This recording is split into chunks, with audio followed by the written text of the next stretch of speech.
Good evening. We'll call to order the Planning and Zoning Commission meeting of February 18th.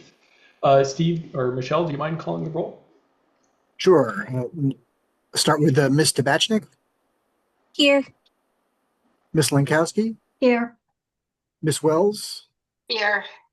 Mr. Schulman, Here. and Mr. Bryce. Here. Okay. All right. Both alternates are seated for this evening. We'll see who else arrives a little bit later. Our first item is 2026-11, Special Appropriation, City of Norwalk, Special Capital Appropriation from the Historical Commission for design work for the conservatory at the Lockwood Matthews Mansion. Report and recommended action. Who here this evening is representing this Special Capital Appropriation? Myself, David Westmoreland from the Historical Commission, and Doug Hempstead, the president of the Board of Trustees for the Lockwood Matthews Mansion Museum. Good evening. Would you like to share with us the capital request? Sure. Tonight we're asking for a special appropriation of $275,000 to allow us to do the engineering, research, and architectural drawings to rebuild the conservatory at the mansion. You have pictures in your packet. It's for those of you that have been to the mansion, it's the sort of rounded glass room. It's like a quarter of a globe. We discovered this summer when we moved back into the mansion after doing a mechanicals renovation that there were leaks inside between the glass and the three main beams, vertical beams, and one of the horizontal beams that hold the whole conservatory up.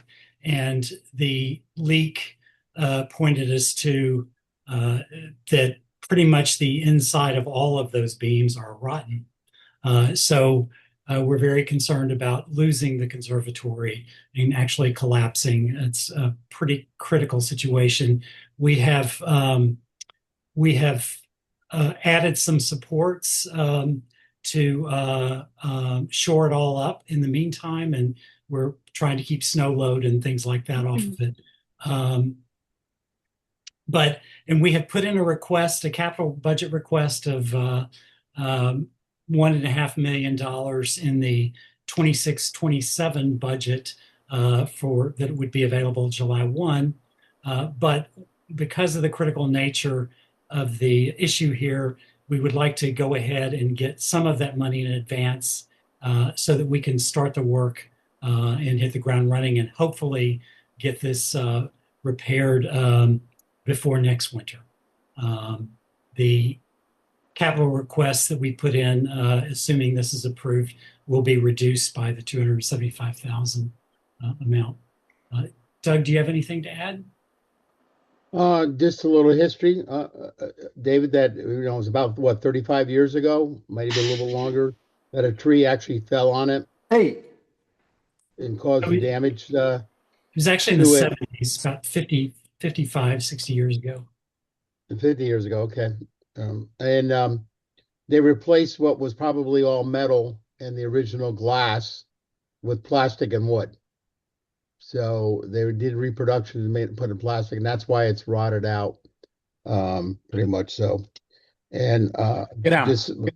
Okay. Hello?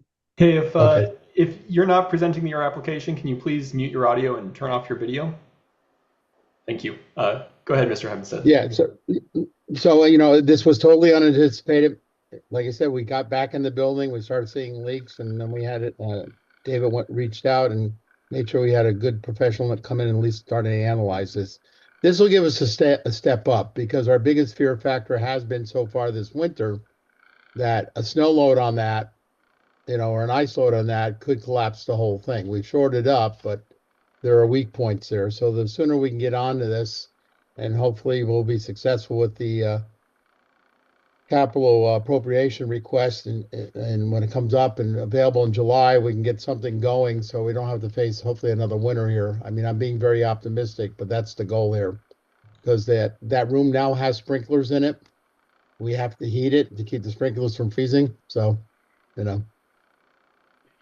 Doug, in the work that's being proposed, Will the wooden beams be replaced with steel? It's lead though, correctly? Is that, David, that we're looking for? Is it steel? It will probably be steel. I mean, that's what we have to figure out. We obviously, this was built in 1867, and we have better materials like steel, and we'll hopefully be Okay. able to use that. We have to work with the State Historic Preservation Office because it is a national landmark to get approval to substitute materials, but something that looks but hopefully stronger that will last, another 150 years. And David brings up a good point. There is a laborious, but rightfully so, process we need to go through the state on top of the city, for approvals for this kind of design and what we're replacing it with. I'd make a motion to approve the request. Great. Is there a second? I see Diana seconded. I'll just note for the record that Harvey, Richard, and JJ are now present.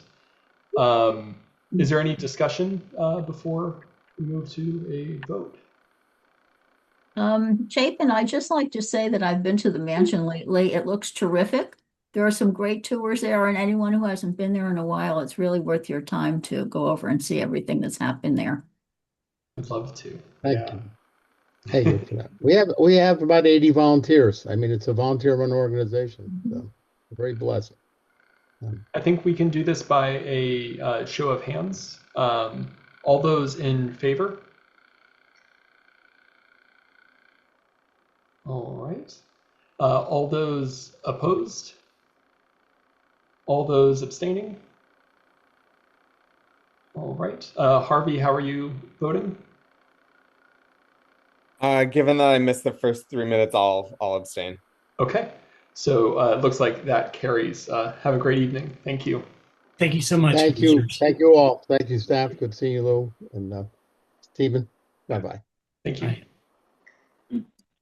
Our next application is 2026-04, Coastal Site Plan Review for Keith and Eileen Kavanaugh, 4.5 Seaside Place. Construct a new single-family residence with the Coastal Area Management Boundary report and recommended action.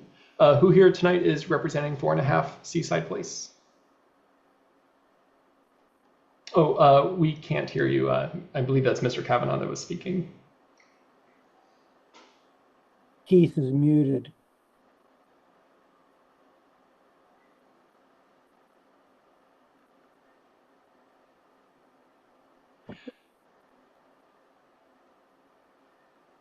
Can you guys hear me? There we are. We can hear you now. Okay. Okay, good evening, guys. My name is Keith Kavanaugh, and I'm here with my wife, Eileen Kavanaugh. And we're also being joined by Joe Motto, who's my architect, and Wayne DeVanzio, who is the site engineer for the CAM application. Thank you. My apologies for mispronunciation before, but please continue. But anyway, this piece of property on Seaside Place has been in the Bloom family for quite some time, and they're my relatives. And when Hillard Jr. Bloom passed away in 2023, the widow, my cousin, Debbie Bloom, asked me to help her out with multiple things. And it came about in conversation that the lot across the street from her house, she was going to put it up for sale.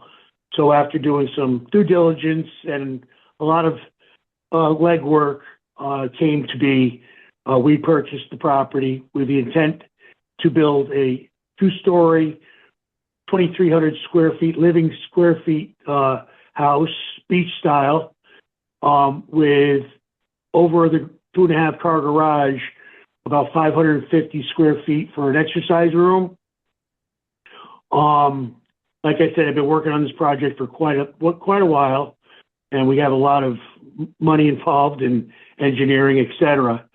But basically, all I want to do is build a single-family house for me and my wife, 3-bedroom, 2.5 bath, 2-story. I own a landscaping company. I do landscape design. All of the plants that I've picked to go around the property are very, what's the word I'm looking for? Saltwater, tolerant, and friendly. And I assure you that the landscaping is going to be spectacular. That being said, I don't know if there's any architectural questions you may have for Joe Motto. Are there any questions for the Kavanaughs or for Mr. Motto?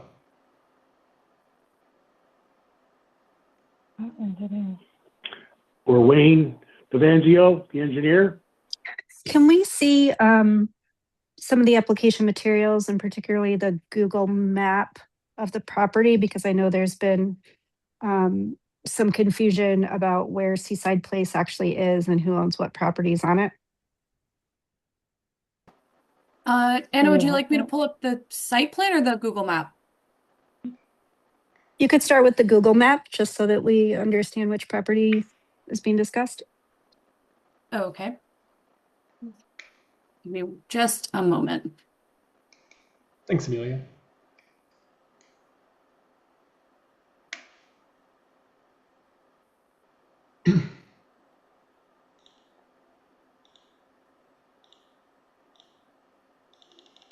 Okay, so here we'll see East Norwalk, just zooming out a little bit to give everyone some context. And when you zoom in, Seaside Place is just southwest of 5th Street here, and the property is right in here where you don't see any buildings. Hopefully you can see my cursor, but this is where 4.5 Seaside Place is. Yep. And then if you'd like to see the site plan,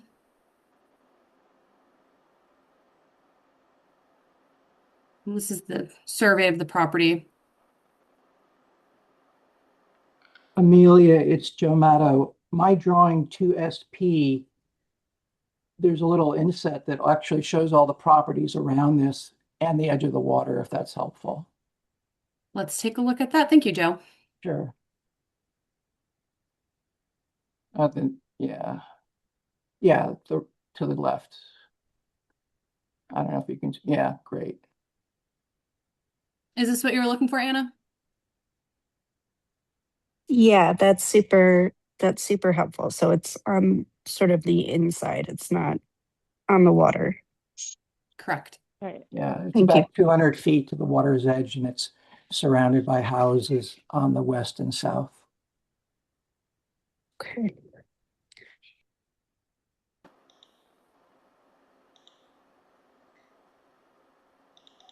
Are there other questions for the applicant?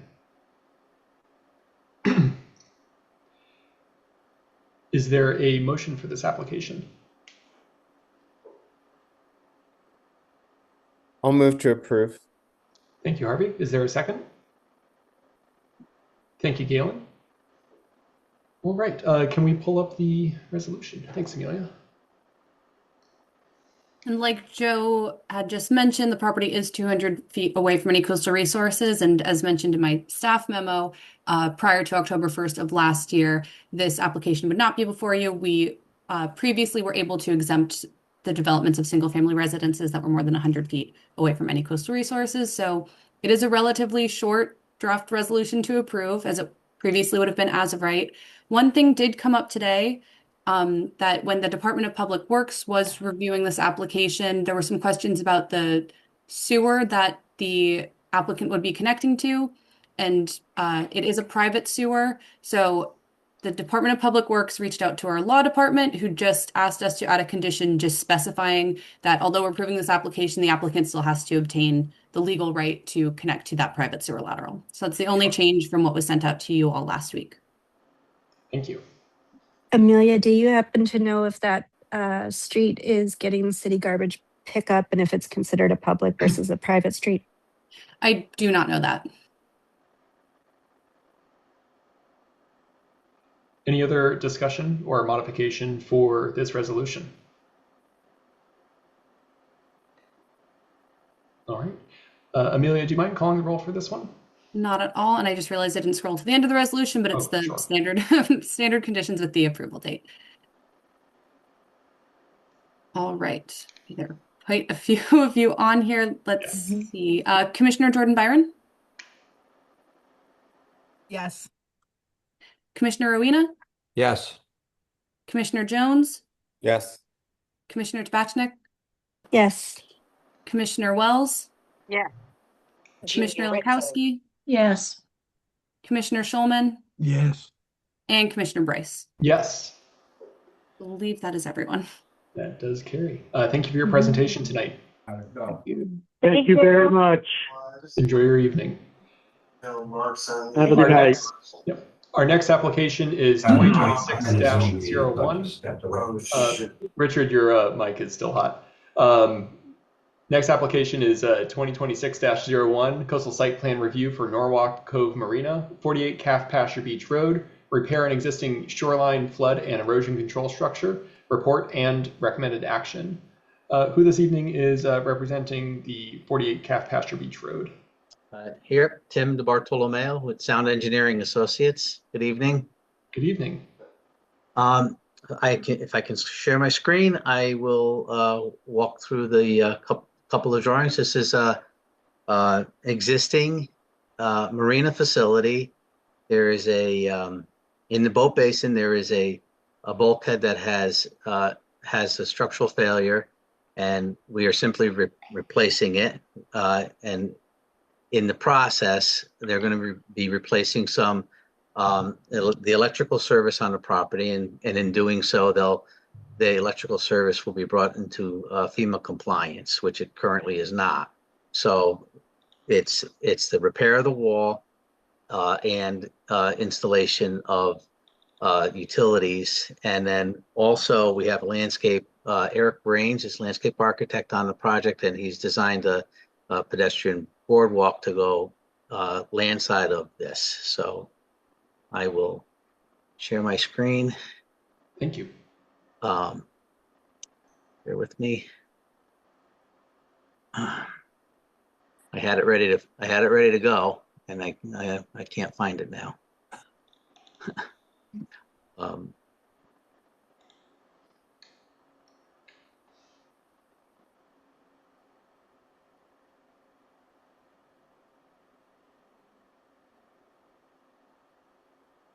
Okay, here we have some. Okay, can you see my screen? Yes, we can see the Explorer with the windows. With Okay, photos. there, Yes, there we go. All right, just wanted to get that up and going. All right, so this is existing conditions, and you can see this is a deteriorated state. There's this area where there has been a corroded wall here, and we've lost a great deal of material here. And I'll just walk down, and this is a fair representation of what's going on here. Okay. And then this is looking back at Calf Pasture Road. You can see the existing boat basin is there. So this is all going to be removed and replaced in kind, essentially. Okay, so moving to the drawings, we have simply have 158 feet of wall to be replaced, starting in this northeast corner of the boat basin, and running to the southwest to meet up where the existing wall is in. A newer wall is over here, which is in better shape. So this will be a straight run. There'll be some excavation in this area. We show a turbidity curtain laid out in the water here.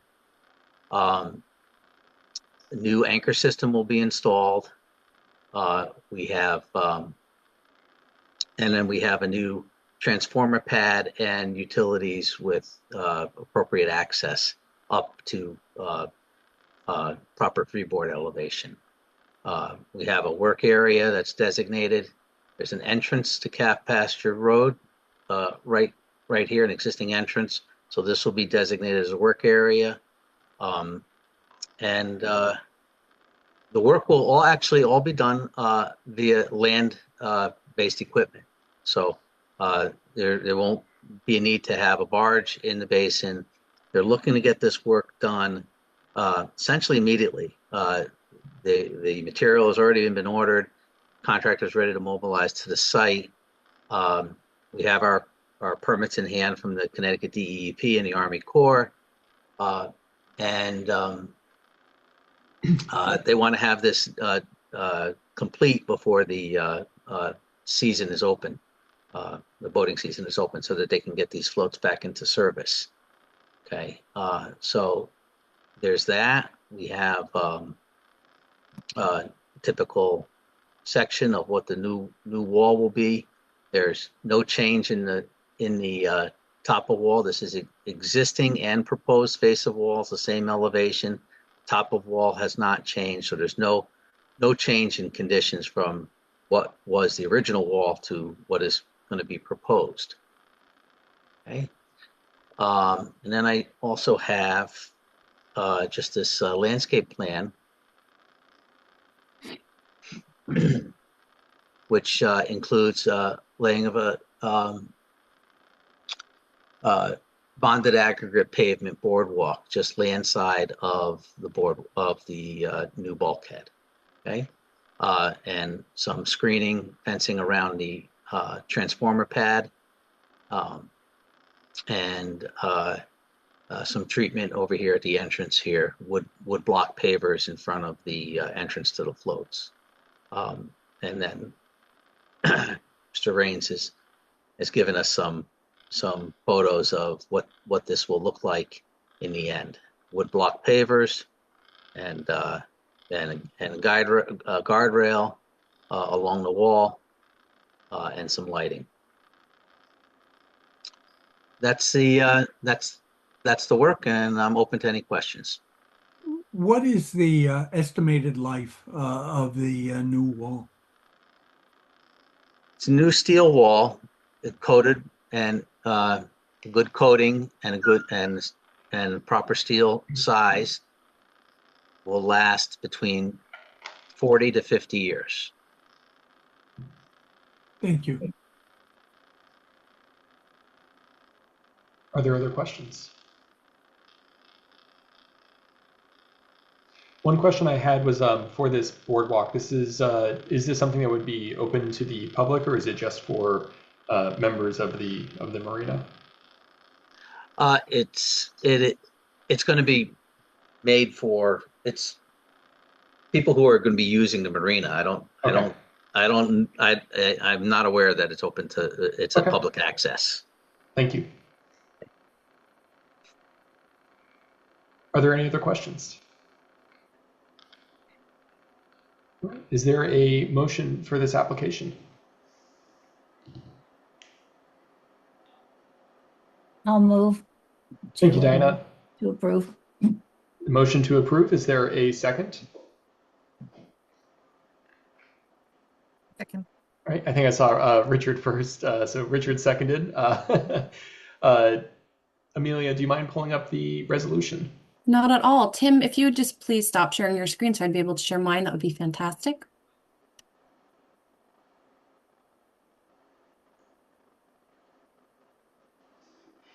And this application is before you all tonight, as we are unable to exempt any activities involving a shoreline flood and erosion control structure from coastal site plan review. But as Tim had mentioned, they already have their certificate of permission from DEEP, and the Harbor Management Commission found this application to be consistent with their harbor management plan.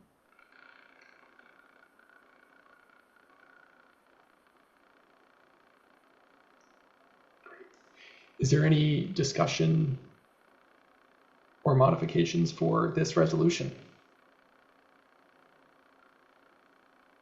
All right, Amelia, do you mind calling the roll again? Not at all. Commissioner Jordan Byron? Yes. Commissioner Owena? Yes. Commissioner Jones? Yes.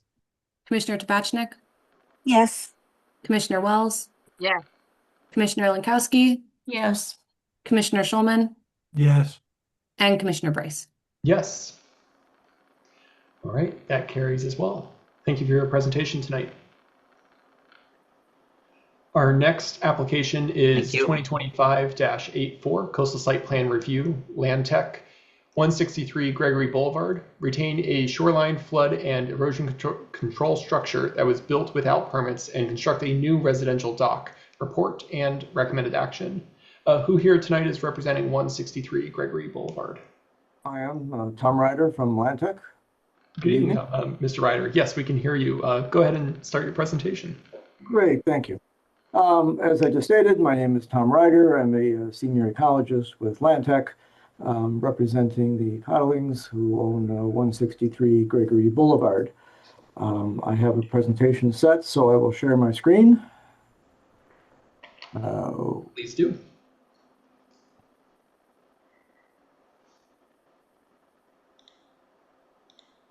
Believe you can all see it. This is the property. It's 163 Gregory Boulevard. There is a property to adjacent to the south, which has been developed. The property to the north has not been developed. This is Charles Creek, and we're on the western side. The application before you has two components. It has they're proposing a residential dock, and there is a wall that I will discuss in a little bit detail that needs some modifications in order to be compliant with your regulations, and I'll explain all that in a second here.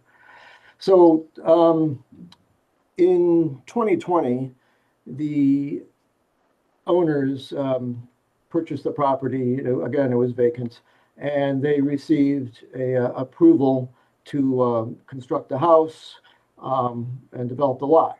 And on that is this is the shoreline down here. There is a retaining wall, which was approved, and the house and all the associated development. Now, all of this was all done correctly, not an issue with it.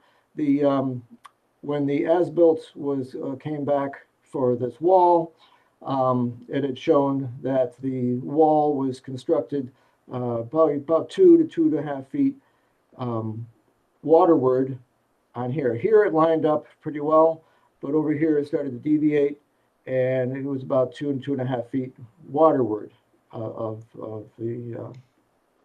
where it was approved.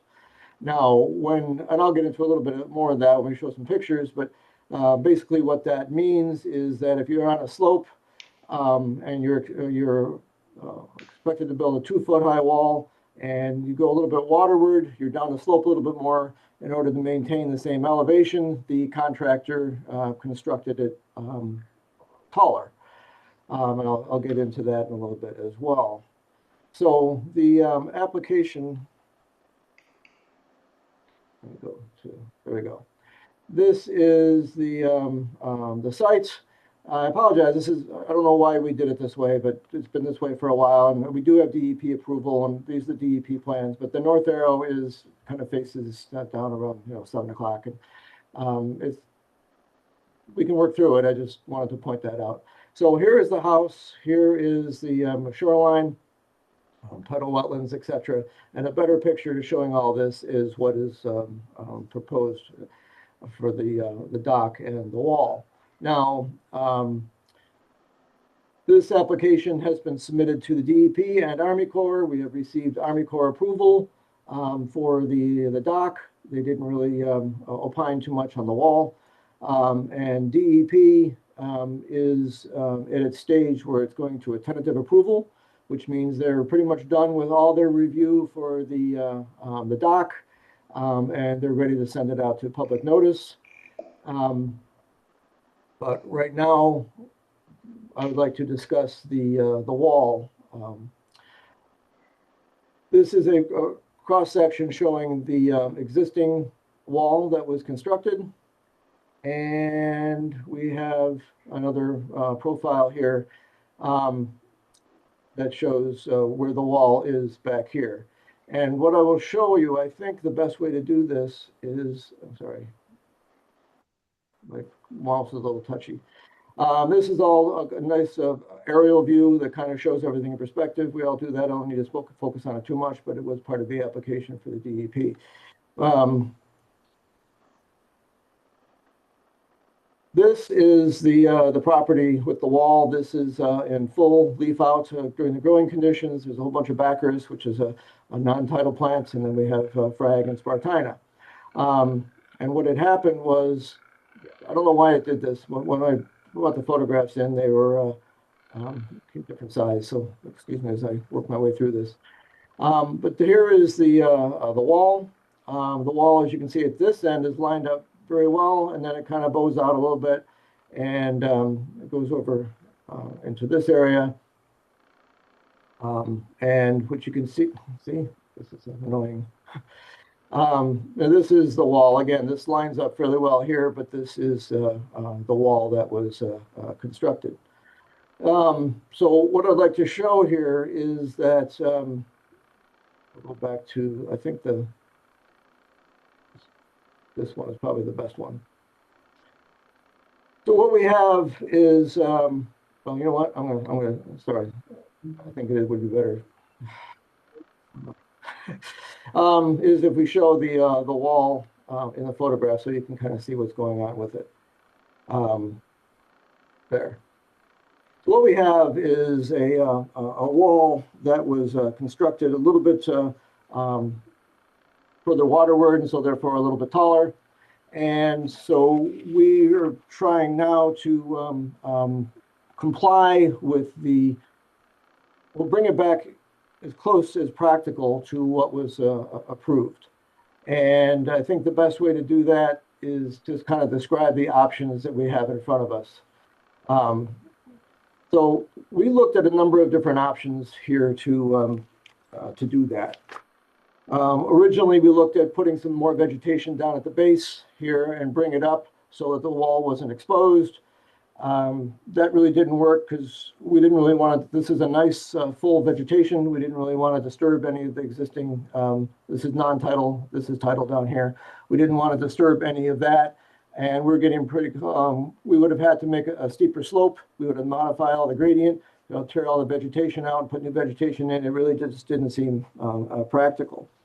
The second one was to move the wall back 2 feet. But in order to do that, we would have to do it in sections. We would have basically a barge come in here. We would remove all of these boulders, remove some of the vegetation. We would cut it back 2 feet. And keep in mind, there's boulders this whole area is vegetated over boulders, just in the voids. So we have boulders all the way up through here, boulders up the wall, and then there's obviously boulders in this fill here. So if we were to move the wall, then we would cut down, a section of it at a time. We would expose about a 5-foot high wall, 5-foot high area of soil, which would then be exposed. We would then have to build a new wall, and we would probably have boulders back here that we would have to move as well, and this whole area would be disturbed. And then we would have to stabilize that and then move this next section, next section, next section. It didn't really seem practical to disturb all the vegetation, disturb everything, just to move things back for 2 feet. So we kind of moved on to the next idea, which was, next idea would be to actually remove the wall. Now, again, there was a retaining wall here to begin with because of the existing grades that were approved. And also I mentioned that all this area down below and all the way up here, these are all, it's all boulders. So if we remove the wall, you would still have to put a section of the wall back because that's where the boulders are and that's where they're naturally there. And you would need some type of stabilization in there to create this, to maintain this slope. So you probably would have a base wall that would need to be existing, and the top wall could probably be modified, which brings us to our proposed condition, which, let me back up a little bit here. Sorry, it's so annoying. I was fixing it during the other presentations, but I didn't get them all. Okay, so let's do, so that's what basically brings us to our proposal today, which is what these profiles show, and it's what the application is now showing. What we'd like to, again, this is all boulders down here. These are all kind of fill in here, which contains some boulders. But what we'd like to do is this was constructed approved as a 2-foot high wall. We can bring it down to about a 3-foot high wall from here to about here by removing these top boulders. Now, these boulders can be reset over here. This is the patio here. This was currently gravel, if you remember from the photographs.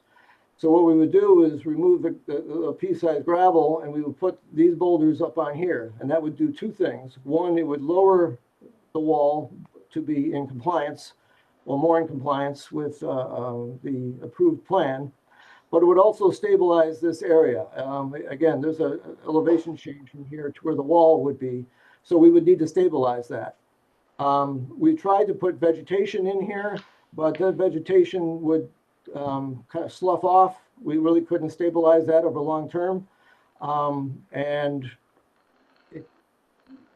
This allows us to do all this work without having to bring a barge in. Now, if I remember correctly, if you remember, one of the options brought in a barge in there that would be sitting in there in the middle of the creek for a couple weeks.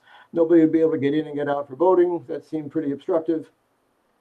So we kind of came up with a plan to do this. And this would allow a small bobcat to just take off the small stones and work their way down and kind of reset these on the upland area, which is patio, gravel anyway. So there's really no change in elevation from what was originally approved.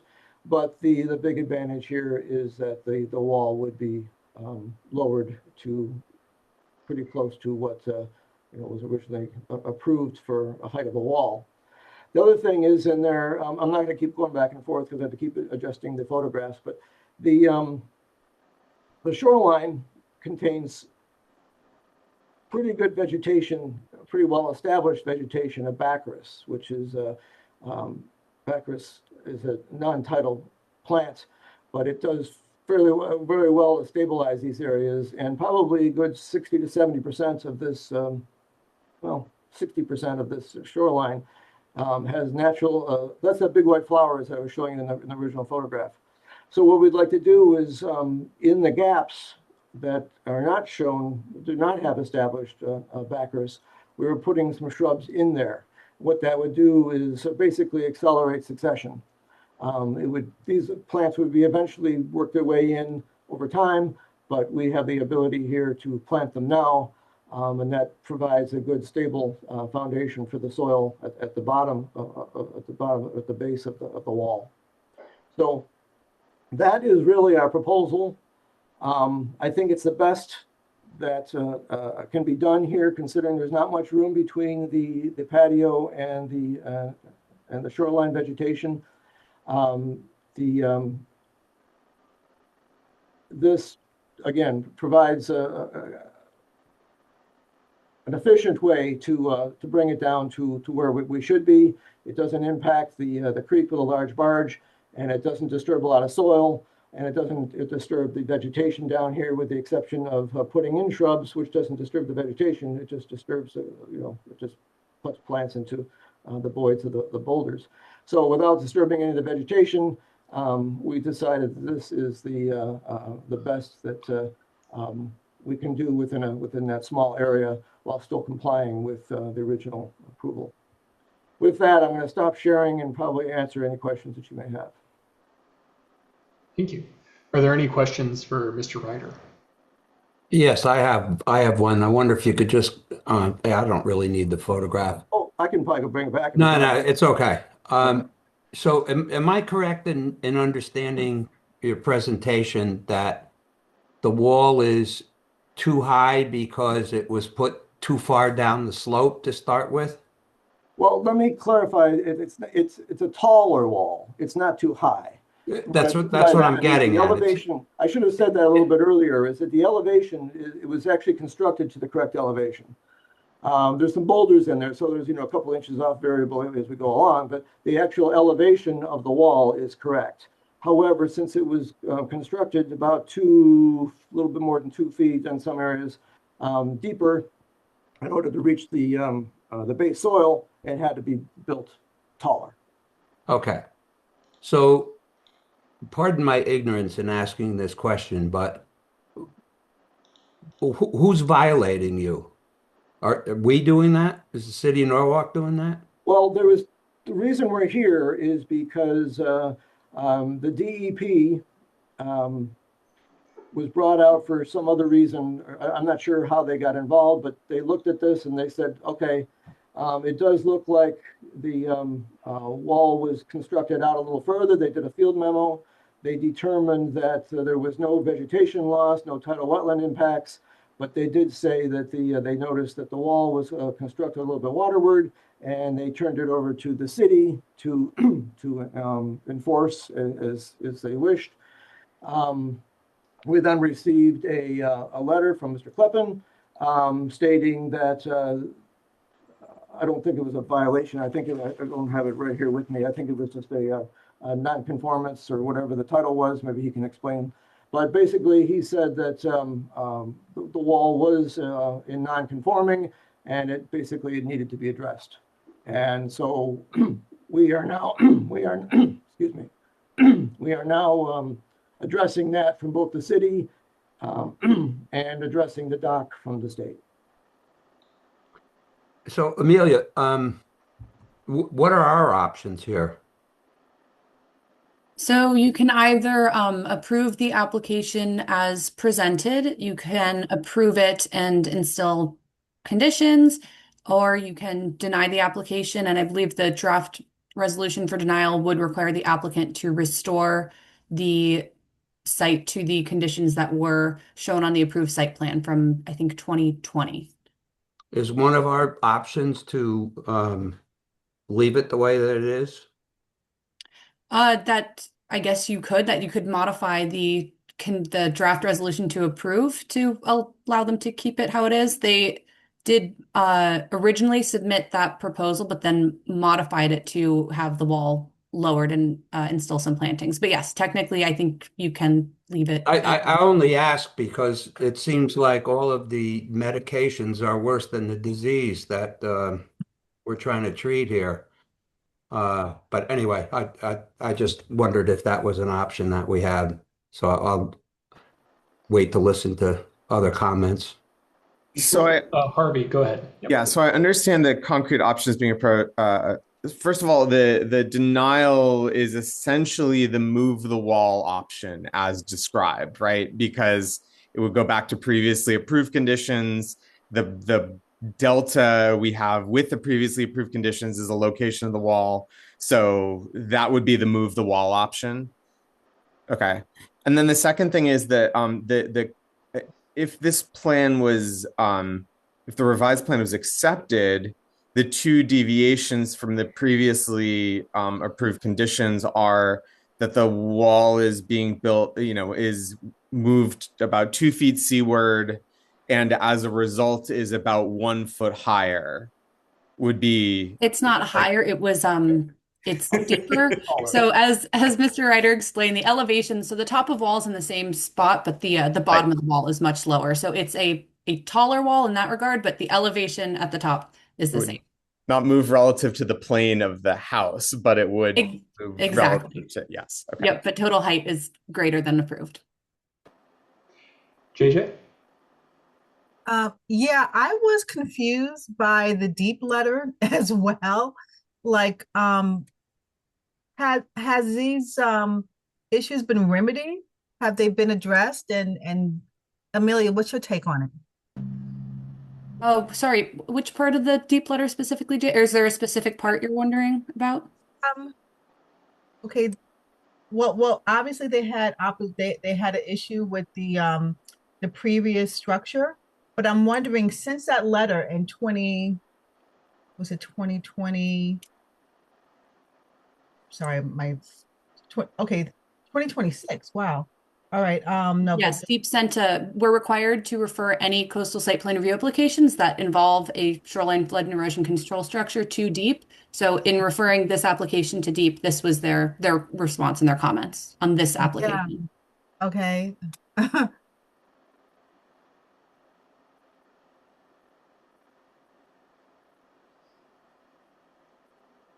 And what other options does the homeowner have?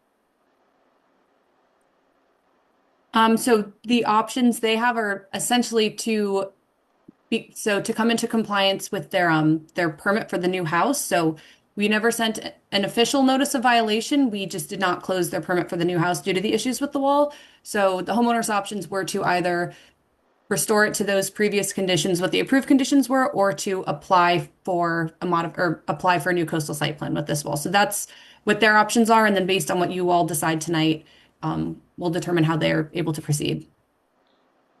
Okay, thank you. Lou, you're muted if you were trying to speak. Thank you, Chapin. Yep. And Amelia, what is the staff's recommendation? This one, it's definitely a more interesting situation because in staff's opinion, the original wall just should not have been approved at all in the first place. But at that time, one of my predecessors was not aware that locally we were responsible for regulating seawalls. So the wall was never addressed at all during the review process. It was shown on the approved site plan, though it was never, I guess, intentionally reviewed. So it's a little tough because I don't think that wall should have ever been approved, but legally we can't require them to remove it because it was shown on the approved site plan. It would be ideal to have conditions restored so that the wall were further from the water, but as Mr. Ryder has stated, it is a larger undertaking to move an entire wall that has been here for now close to 6 years at this point, or I guess it's only been about 5 years.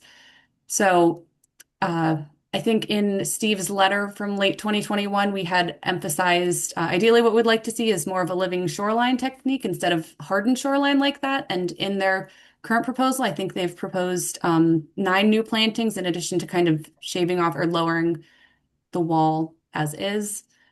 It's hard for me to give you a clear answer, Lou, so I'm sorry about that. There's a lot of considerations in this one, and ultimately it is your decision as the commission. I don't think there is a wrong answer, but it could set a precedent. Well, I certainly never like to reward bad behavior.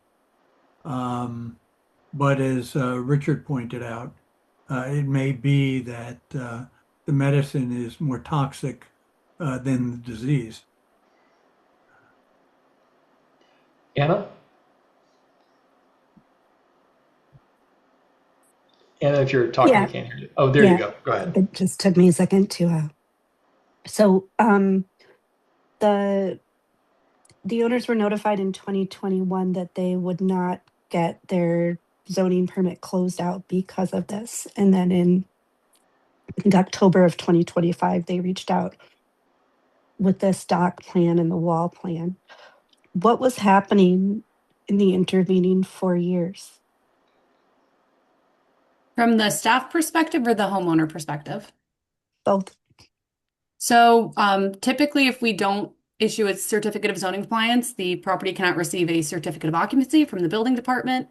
So that's usually enough motivation to have applicants reach out and do so. But at the time, we only had one deputy zoning officer, and it's just, the workload was tough. Since then, as you've seen, we have changed our enforcement practices. So if this were to happen today, would have sent out a notice of violation and the citation hearing process would have been followed. But at the time, that's the reality of the situation. As we said, we're not giving you your certificate of zoning compliance until this is addressed, and then they chose not to address it until now. Okay, but what was the certificate of occupancy also delayed, and has no one been living in there since or occupied that space since 2021 because of it? To my knowledge, a certificate of occupancy has not been issued, and if it was, I can check quickly. If it was, it should not have been because the certificate of zoning compliance was not issued. I can't speak to whether or not someone was actually living there. Okay. Just trying to understand like the level of sort of non-responsiveness to the requirements. Diana? So the letter from Deep was very strongly worded. And they went as far as to say that they had the power to declare this a public nuisance and to make them take it down. So what I'm having trouble understanding is how does whatever we approve coordinate with Deep's letter and their suggestions or their cautions? So my understanding from that Deep letter is that they're really leaving it up to local enforcement and the local decision. So if you allow them to keep the wall, Deep would not declare it as a public nuisance. If you did not allow them to keep the wall as it is, or if you required them to change it in any capacity, And if that didn't happen and the city had to take enforcement action, I think DEEP is saying that they would be there to back up the local enforcement if needed.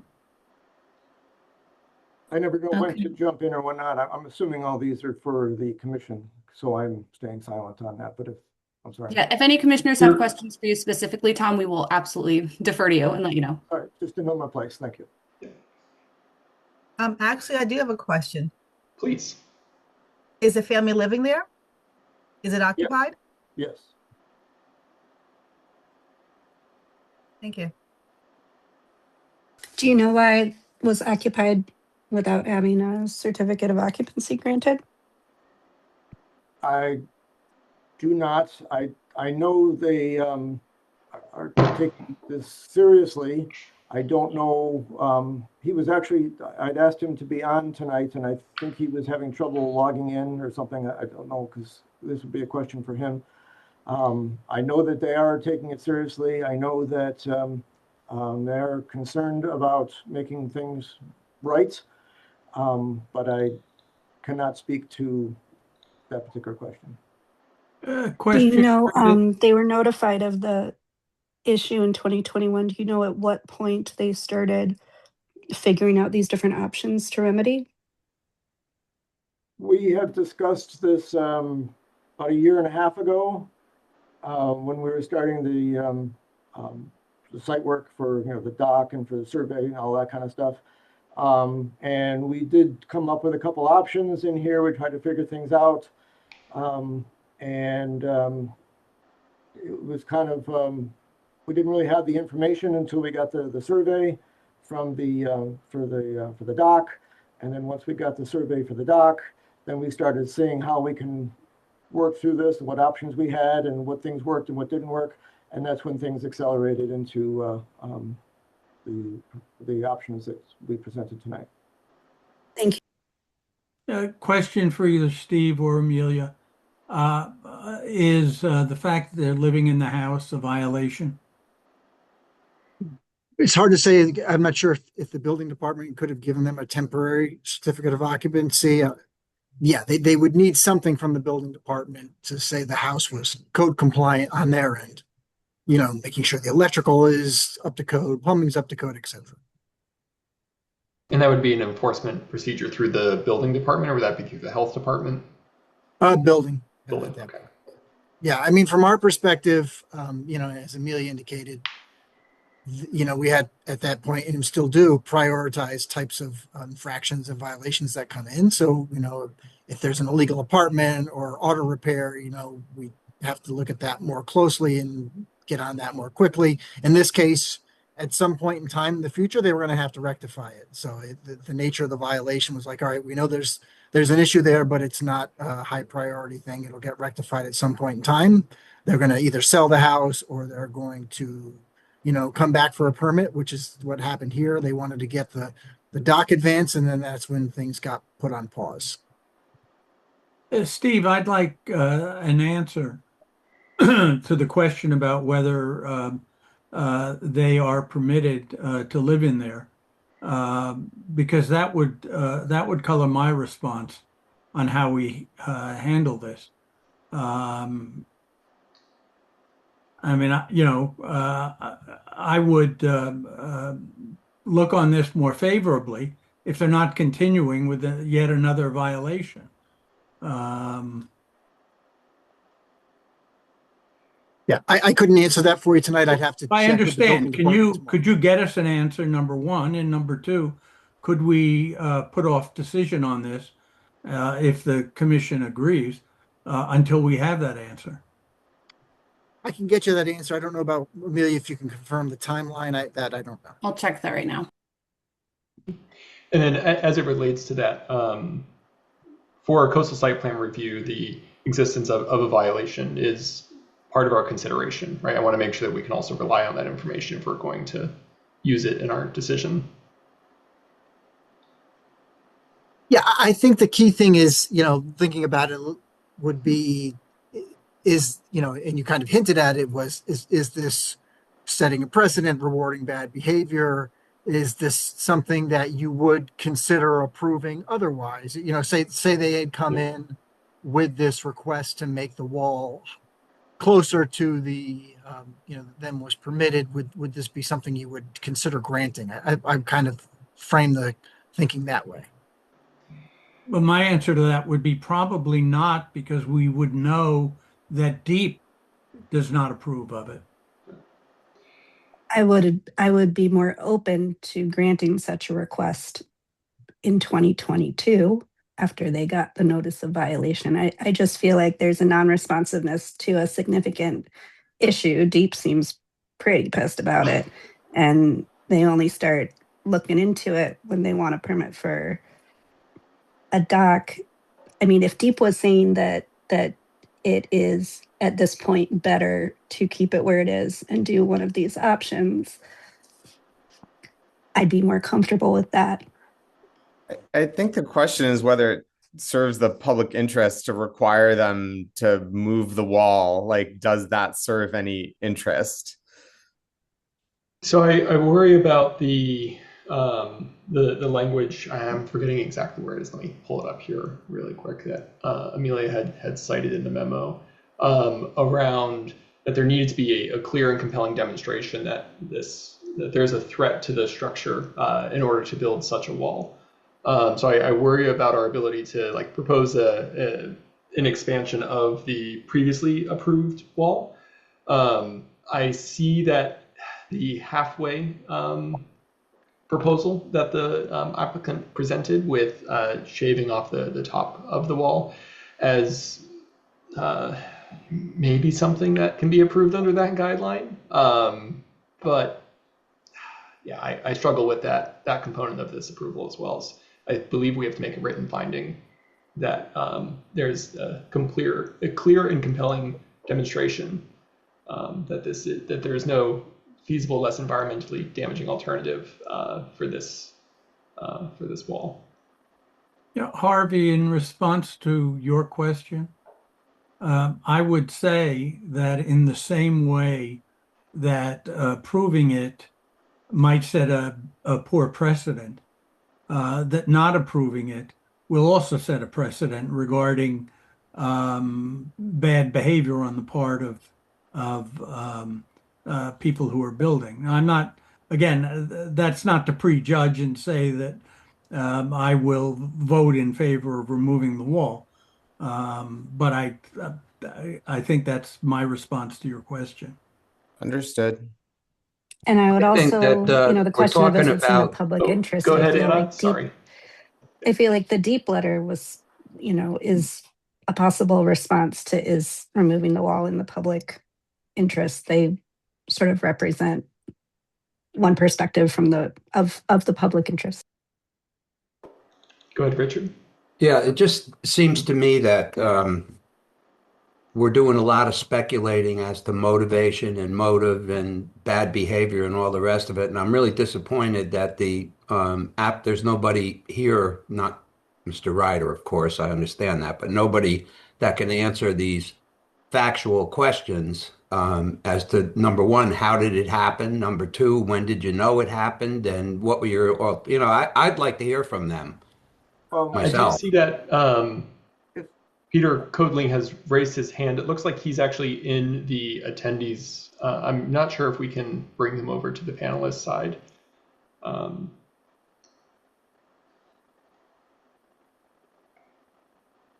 Who's here? The owner? You can go ahead. You can speak. I'll say yes, you're the owner.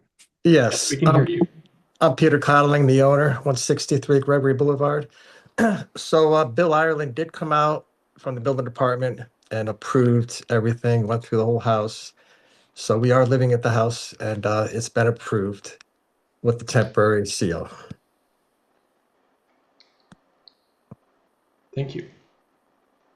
Are there other questions for Mr. Codling or Mr. Yeah, as Ryder? long as he's here, just give us a little background as to how this happened. Well, I think it was Please the include what you did in response to the notice of violation and when.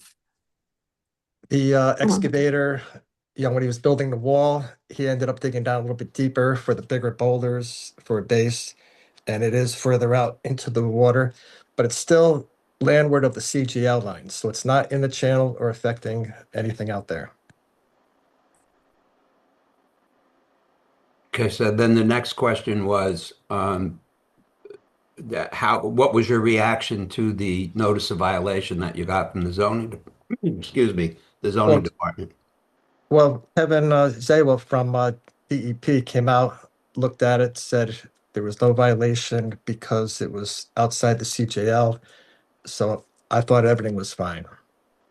You know, when he came out, looked it over, looked at the maps, the as-built, and he said the retaining wall is outside the CJL. There was no violation on his end. Did you loop So- back with the zoning department?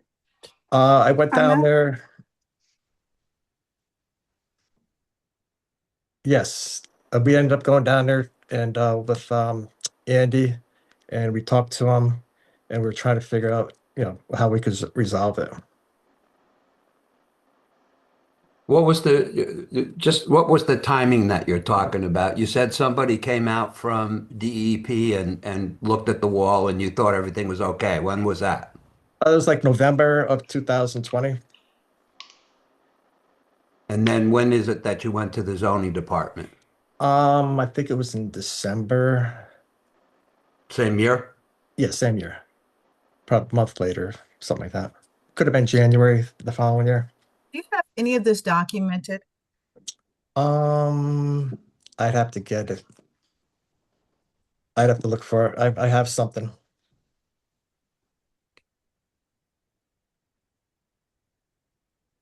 Amelia, were you able to find the timeline information for this application?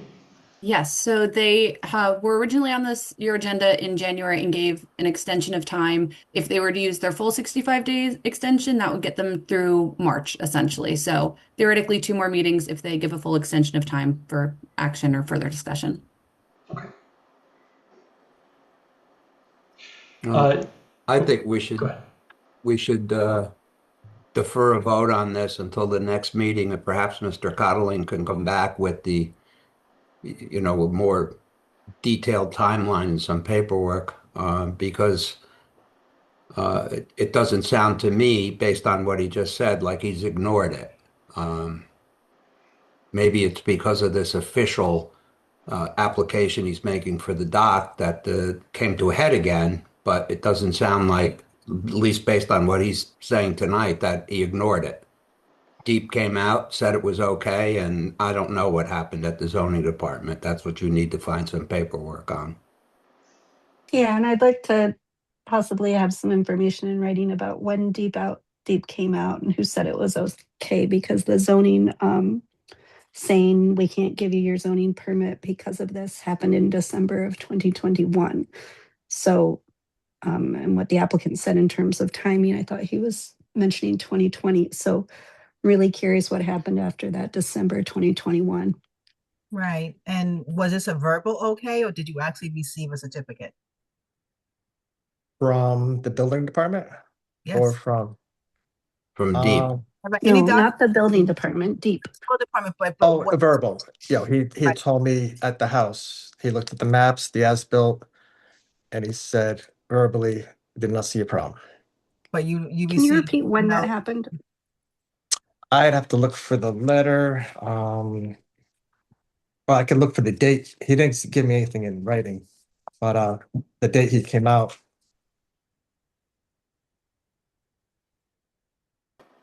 Pulling up the Yeah. paperwork as well. 2021, is that when the zoning department was understaffed, Amelia? You said that there was only one officer at one point? For enforcement specifically, there was one deputy zoning inspector who would have been in charge of sending out notices of violations. But at that time, it was more of a practice. If someone had an open zoning permit, there is an incentive to do whatever they need to do to close it. So that point, yeah, like 5 years ago, it was less likely for us to send a notice of zoning violation if they had an open permit that had issues. We would just use that as leverage. But since then, we've added a second deputy zoning inspector and have had a lot more leverage with enforcement in that way. I see. Steve? I don't know if it's a question for the homeowner or Mr. Ryder. Was anybody from Land Tech there when Deep came out? No, we were not. I have followed up with Deep since, but we were not present when Deep was on site. Okay. Do we have written document? I know a notice of violation may not have been issued December 2021, but per the memo, the owner was told that the zoning permit couldn't be closed out because of this. Do we have any documentation of when, that the owner received that message?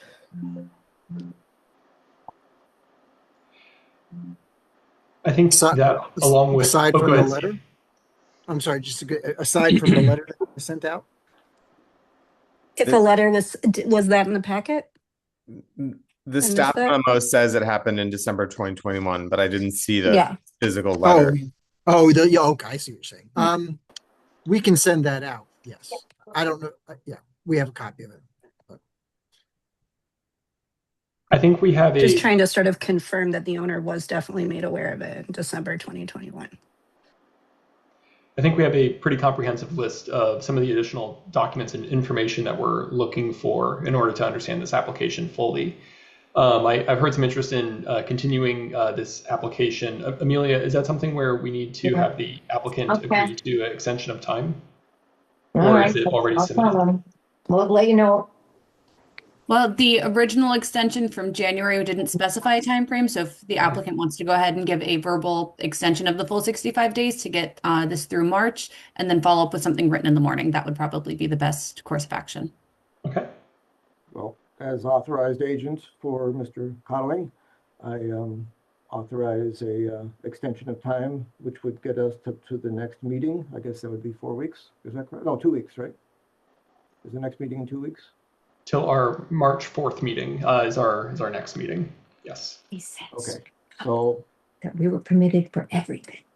I would authorize a extension of time until your meeting in March 4th. Okay. Please have additional materials that were requested tonight, so that way we're able to hear it. We'll have to take an action on this in a moment, so don't leave quite yet. But I do want to be careful that we're not having a full violation hearing here, that we're focused on the application nonetheless as we hear these new materials. Mr. Ryder, did you have something more to add? Well, I did have some questions. The question was, I'm aware of your comments. What I understand is that you're looking for basically a chronology with supporting documentation, anything that came in from the DEP, anything that came in from you guys, just to state this is what was given, this is how we addressed it, and just kind of fill in the gaps to what you are asking for tonight. Was there anything from that list that a commissioner would like to specifically highlight? All right. Mr. Ryder or Mr. Kotling, do you have any other comments before I call for a motion? Not at this time. Thank you. Is there a motion for this application? Motion to extend the time? Sure. Extend the vote, I mean? Yes, there's a motion to continue. Whatever we're doing. Yes, there's a motion to continue. Is there a second? Continue, yes, okay. It looks like Lou seconded. I think we can do this with a show of hands. We'll continue this to our March 4th meeting. All of those in favor? All right, that looks unanimous. Thank you both for your presentation tonight, and we look forward to hearing you at our next meeting. Great. Thank you all for your time tonight. Thank you. Have a great evening. All right. Our next application is 2026-10 Norwalk Hospital Association, 34 Maple Street, modifications to Norwalk Hospital sign manual, report, and recommended action. Who here tonight is representing the Norwalk Hospital Association?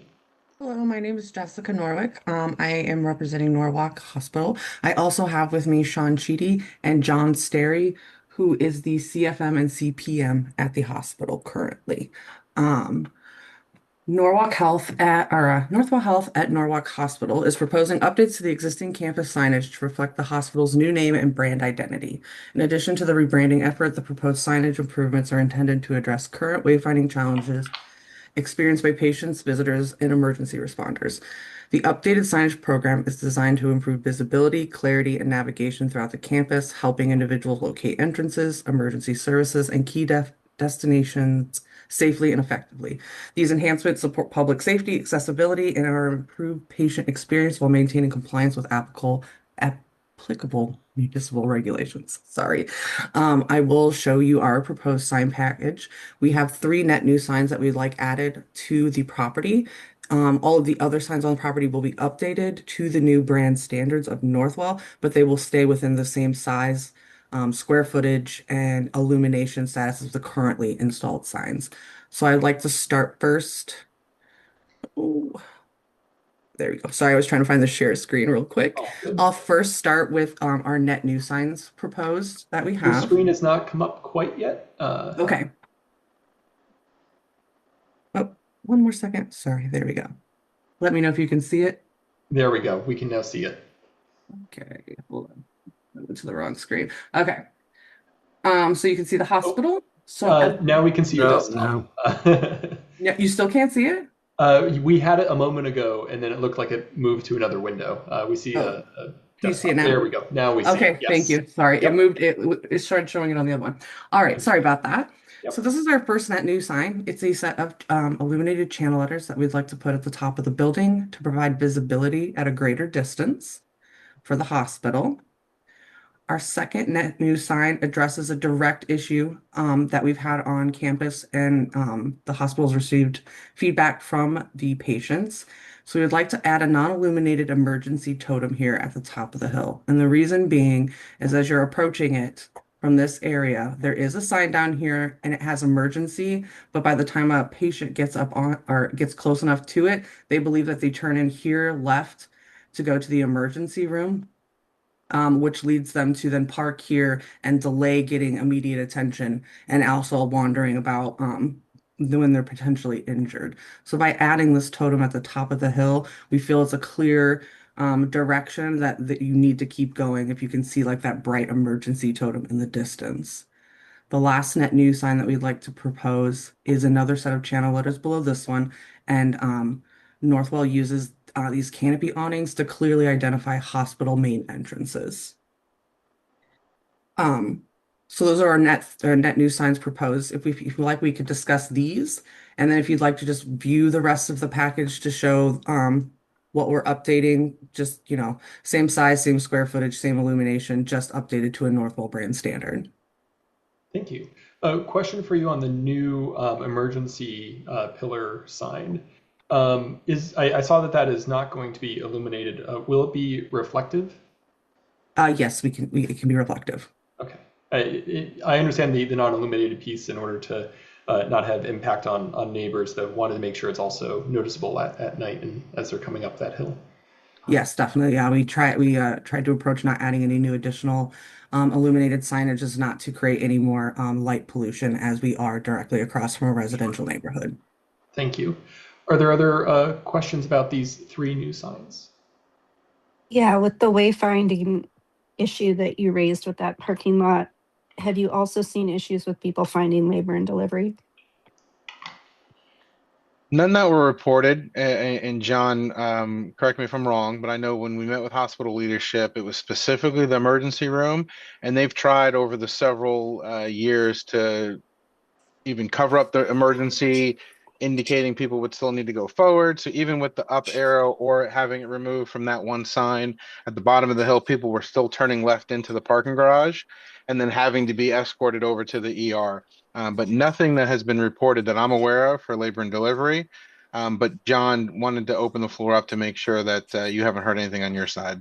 You're correct, Sean. Typically with labor delivery patients, they're scheduled ahead of time. They roughly know where they're going to go. They get a tour of the family birth center well in advance of the typical birth. And more the emergent cases, they always go to the emergency room. And then from there, they're brought to the labor and delivery area. So we don't really see people struggling to find the family birth center on the other side of the campus. So just my husband is what you're saying. Got it. No, I'm joking, but I'm glad to hear that it hasn't been a broader issue. Thank you. Yeah, you're welcome.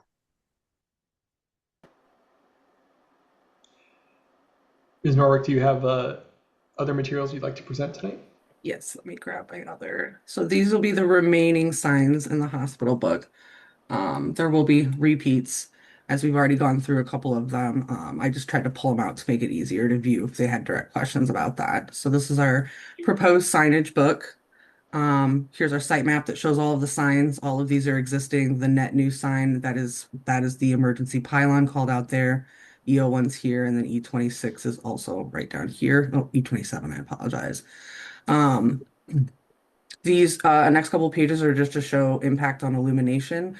The great part about these signs is only the copy and illuminates at night, so the entire sign isn't lit up. So it really reduces light pollution. Just some more examples just to show you what we're looking at. Again, more examples, just kind of trying to show all kinds of sign types. We've already discussed E01, so I'm just going to move past it. So we have E02. This is a non-illuminated directional. It's currently replacing an employee parking lot. It's a 60 by 48. Ours is 60 by 30. So we're actually reducing square footage of the signs for this particular sign. A note, I believe the next 3 or 4 signs are similar signs to this. They are just employee parking. They're located around the parking lot. They are all non-illuminated and less square footage than what it currently exists. All non-illuminated. So that's E2 through E5. So here we have E06. This is what we'd like to replace it with. It is a slightly taller to impact copy so that we can have it larger to be more effective for wayfinding, but it is under the current square footage approved of this particular sign. The current sign is illuminated, so we would like this to remain illuminated. And Jessica, that's a correct statement for the rest of the package, right? If the current sign's Yes. illuminated, we carried it over, and Mhm. similarly, if it was non-illuminated, we did the same treatment. Yep, we tried not to add, we didn't add any illumination that was not already currently there. So there's E06.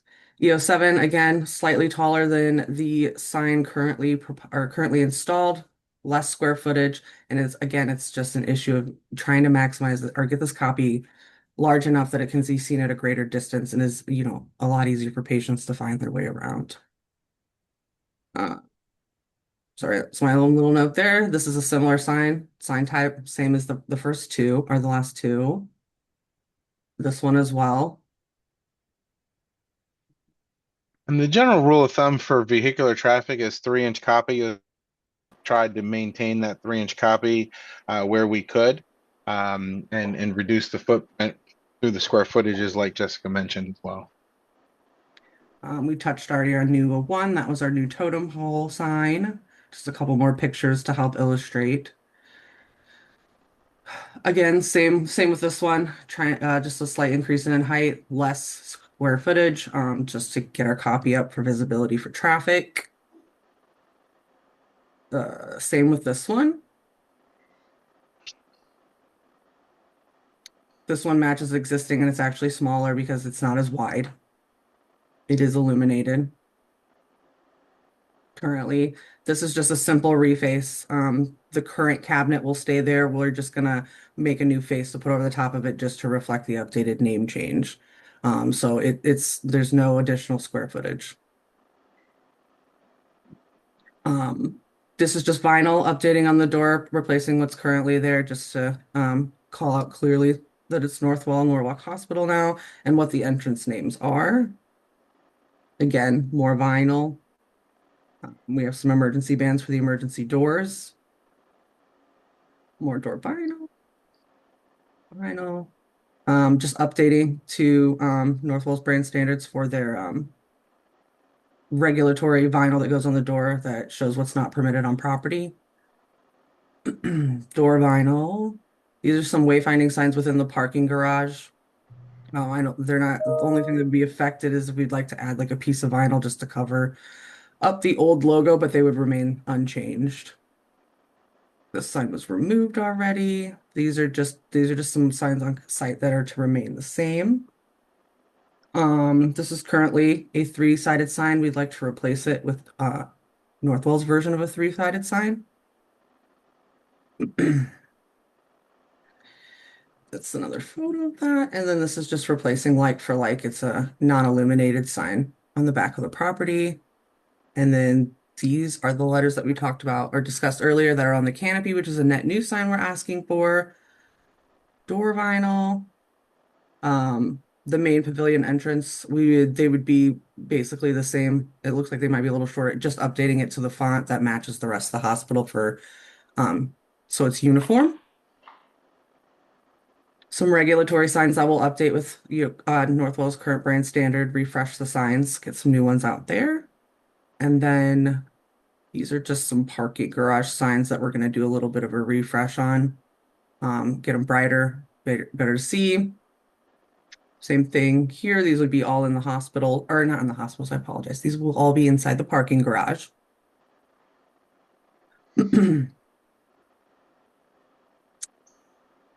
Again, just updating signs, current brand colors, just refreshing the signs a little bit. All the same size. These are vinyl pieces that are on the door. No one picked here. Same size, same copy. And then these are the door vinyls that are inside the parking garage that we'll just update to our colors, just for uniformity. And that is our presentation and our sign package. Thank you. Are there any questions for Ms. Norwick or the team? Just a comment. As I was going through these, it was clear that the change in colors in particular that they've made on these signs has greatly improved the clarity of the signs. I agree with Yes, that. they're very beautiful signs, and they are very great at wayfinding.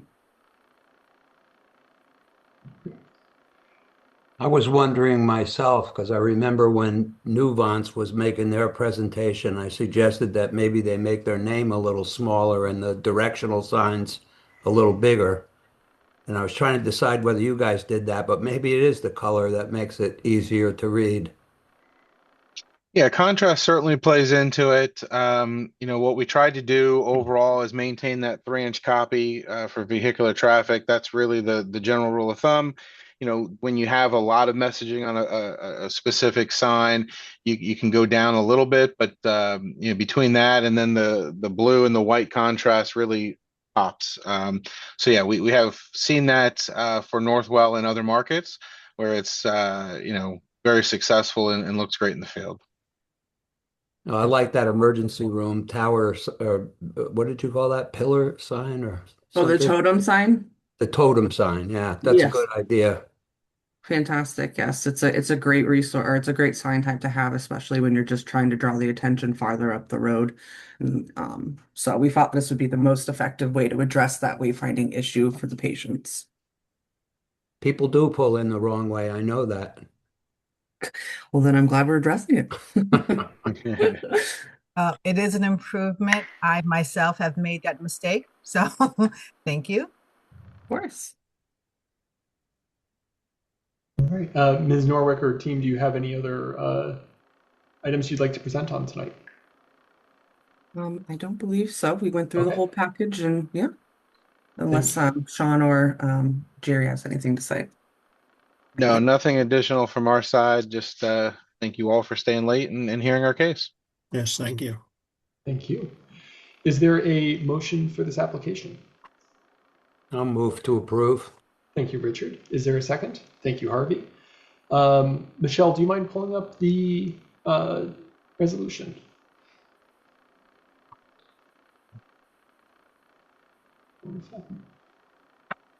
Michelle, did you have any comments on this resolution or application? I did not. I didn't have any major issues. I just wanted to make sure I highlighted what was new to you guys. Otherwise, staff doesn't have any concerns. Great. Are there any comments or modifications to this resolution? Oh, you know what? I do have one other question. I'm sorry. I don't know that we can ask. Oh, is it to staff? Because I don't think we can ask the applicant now since we have a motion on the floor. Thank you. Sorry, JJ. If it's a request, you can say it to them because they can hear. But No, it was a question, Okay, a sorry. wayfinder question from 95. Okay. Is there anything in the resolution you'd like to put to have them work with staff about wayfinding from 95? I worry that Yes. that's, yeah, okay. Michelle or Steve, is that something that we can add in here? I'm not sure if it's something that the applicant has control over and how that works with wayfinding from 95. This popped up the last time they did like an overhaul. I think we made a condition that we worked with DOT and TMP with the city. And I want to say that concluded that we really didn't have, like, it resulted to nothing. But we could try again and put it back on. I can just copy and paste that language. I'll have to dig it up, but I think we had something previously that considered 95 wayfinding. Okay. Richard and Harvey, since you moved this, are you okay with adding a condition about wayfinding from 95 and working with staff to determine what's appropriate? Yes, no problem. Great. And that would include the off ramp as well as the Route 7 extension. Thank you. Great. Any other modifications or discussion on this resolution? Is this a please consider, or is this a requirement that they do? I personally am fine with a please consider this, but I don't want to block hospital signage on, various jurisdictional things we have no control over. I think this is a please consider, isn't it? I agree with that. I don't think we're at a spot where we can require it because we didn't talk about it with the applicant before. Okay, then I'm okay with it. Sure. Yep, I think this is a please consider. Yeah. Richard, you're with that understanding as well? Yes. Great. Yep. Okay, good. Wonderful. Michelle, do you mind calling the roll for this resolution? Sure. Thank you. Let's start with Mr. Rowena. Yes. Ms. Wells. Yeah. Ms. Tabashnik. Yes. Ms. Linkowski. Yes. Ms. Jordan Byron. Yes. Mr. Jones. Yes. Mr. Schulman. Yes. And Mr. Bryce. I think that's everybody. I think so, yes. And I believe that's unanimous as well.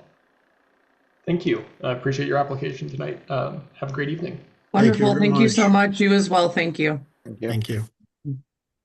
Our last application of the evening is 2025-79, site plan review, Lofts M7 LLC, 101-201 Merit 7, conversion of office buildings to residential, report and recommended action. Who tonight is representing 101 and 201 Merit 7? That would be me, Mr. Chairman. Hey, good evening. Please go ahead and start your presentation. Thank you. For the record, my name is Lisa Feinberg. I am a partner at Carmody, Torrance, Sandak, and Hennessy.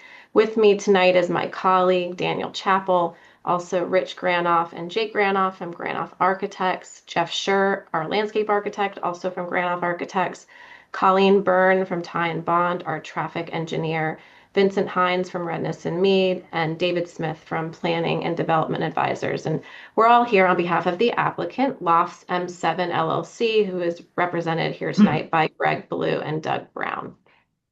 Mr. Chairman, may I go ahead and share my screen? Absolutely. Okay.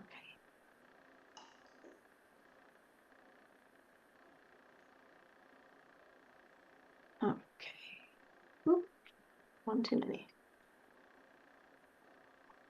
So I think what you all know, we're here in connection with a proposal to repurpose the buildings known as 101 and 201 at the Merit 7 Office Park, which is shown here outlined in red. It's right off of the Route 7 interchange in the middle of a commercial corridor. Main Avenue is to the east, the Norwalk River is to the west. Merit 7 building 301 is to the south, and there's a smaller commercial property just north of us. So today the property consists of two separate lots, which collectively include just under 6.5 acres. It is also in the CD4 zone and is improved with more than 400,000 square feet of office space and about 1,276 parking spaces. As you likely know, buildings 101 and 201 are just 2 of the 6 buildings that comprise Merit 7 Corporate Park. Originally constructed between 1980 and 2002 by Albert D. Phelps, the complex was a significant stimulus for the additional investment in this area and the activation of this particular corridor. However, the office market began to change over the last couple decades, particularly following the pandemic. Demand for office space has dwindled, and it has left municipalities with extremely high vacancies, and Norwalk has not been immune to this issue. This data is from the 4th quarter of last year, and you can see the Route 7 corridor highlighted in yellow. It has the highest vacancies out of all of the study areas in Fairfield County. The total vacancy hovers around 44%, and then this is Class A, which is closer to 40%. Meanwhile, we know the need for housing has continued to grow. So by converting surplus office space to new homes, both of these issues can be addressed. And that's really why the state legislature passed Public Act 25-164 to incentivize conversions from office to residential. So as proposed, the existing 400,000 square feet of office space would be converted to 300 apartments and extensive amenity space. The current unit mix includes 56 studios, 182 one-bedrooms, and 62 two-bedroom units. 27 of these units would be designated as workforce housing in perpetuity. The existing parking garage would remain, but the majority of the parking deck, which you'll see soon, will be removed and replaced with approximately 55,000 square feet of outdoor resident amenity space, and Jeff will take you through that. Total parking will be reduced to 895 spaces. It's a reduction of about 381 parking spaces from existing conditions. We'll have 23 EV spaces and 30 bicycle parking spaces, which will be located beneath a canopy. And then lastly, before I move on to some others, staff also asked me to address the solar energy requirement in the regulations. So section 6.11.2 only requires solar energy improvements for new construction or when the entire roof deck is being replaced, and neither is applicable here. So the solar energy requirement does not apply. However, the applicant fully does intend to explore the opportunity of implementing solar panels on the roof.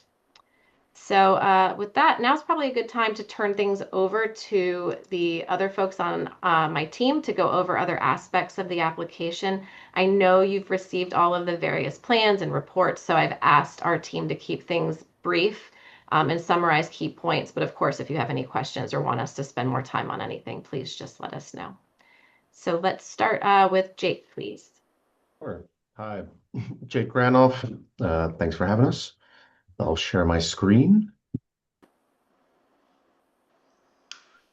Okay.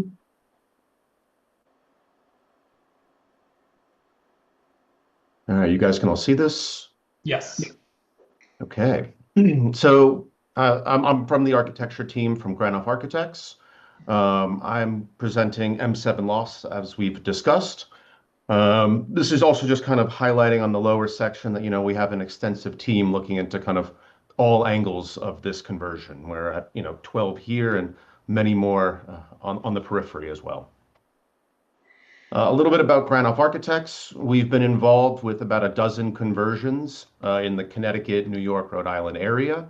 This is highlighting, a little bit of our experience and 4 of our kind of showcase properties, including the Restoration Hardware in Greenwich, Connecticut, which was a post office, the Mill, which was industrial to residential, the Velour Lofts in Stamford, which was office to resi and is ongoing right now, as well as 177 Broad Street in Stamford, which is ongoing as well. We've already highlighted, where the site is. Lisa broke down, the major corridors, Main Ave, the train station, and the river as, main site features.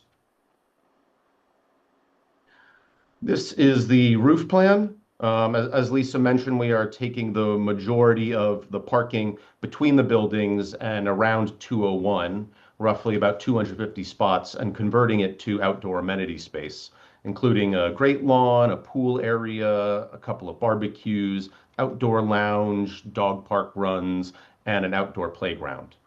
A couple of things to note from the previous version that we submitted to this one is that we have removed the pickleball court at the north end due to acoustic concerns. And then we have worked extensively with the fire marshal to come to a resolution about how to get the fire department access to the front door of 101, accommodating all of the vehicles on the deck. And then the concurring item about the site plan is how the parking will be affected by the inclusion of the pool. So this is the lower parking area. And by inserting this pool, it'll have to be dropped down through all levels of the parking garage. That way it can be supported above. So in doing so, we will lose some parking spaces and the parking will have to be restriped. In addition to the restriping effort, some parking spots will be brought up to code to conform with current parking layouts. Some spots are now 7.6 wide or 8 feet, and the standard is 9 feet wide. So there will be some adjustment of the current parking layout. However, we're inheriting 13,000 parking spots, and it'll be dropping down to about 900 when all is done. So that is still more than what is required for the 300 units. This is the mid-level of parking, same kind of concern. Yep, we've walked through a bit of the site plan already, but we're noting kind of community spaces, putting green, and just how all of the outdoor amenities start to play with the indoor amenities as a nice amenity feature. Yep. Inside, the full amenities, lounge, we have a demo kitchen, a demonstration kitchen. There's the game room, a gym, a yoga studio, a playroom, co-working library, mail lounge, pet spa, as well as, all the back of house, storage for mail and for bikes. And then in 101, we also have a few amenities as like a cardio gym and a lounge and a few units, since there is no driveway access to this side, and they're very close to the river, so they actually have very nice river views. This is taking it up to one of the typical floors with the notching at the corners, and then this is the typical floor that is on both buildings. The typical floor plate has 21 units. 60% are one beds in orange, 20% are studios, 20% are two beds, predominantly in the corners. And then the leftover interior space will become tenant lockers and mechanical space. Highlighting the elevation, all four sides are roughly identical. The buildings are almost square. But to call out key additions to the building or modifications to the building that will help take it from an office building to a residential building are items like having kind of a more luxurious stone at the base. That way it feels a little more cozy. Introducing kind of a wood textured panel at the aluminum band. That way it feels kind of a softer. And then of course adding the operable windows to all the living rooms and bedrooms, obviously for fresh air reasons. Yep, just kind of going around the building. And then obviously, this is kind of our hero shot, our rendering showing the new pool, the landscaping, the grill area in the back, and just kind of the final touches to the aesthetic to warm it up. Yep, the before and after, as Lisa also showed. I think this will be a very spectacular amenity for any of the tenants here. Jeff will also talk more about the landscape in his portion.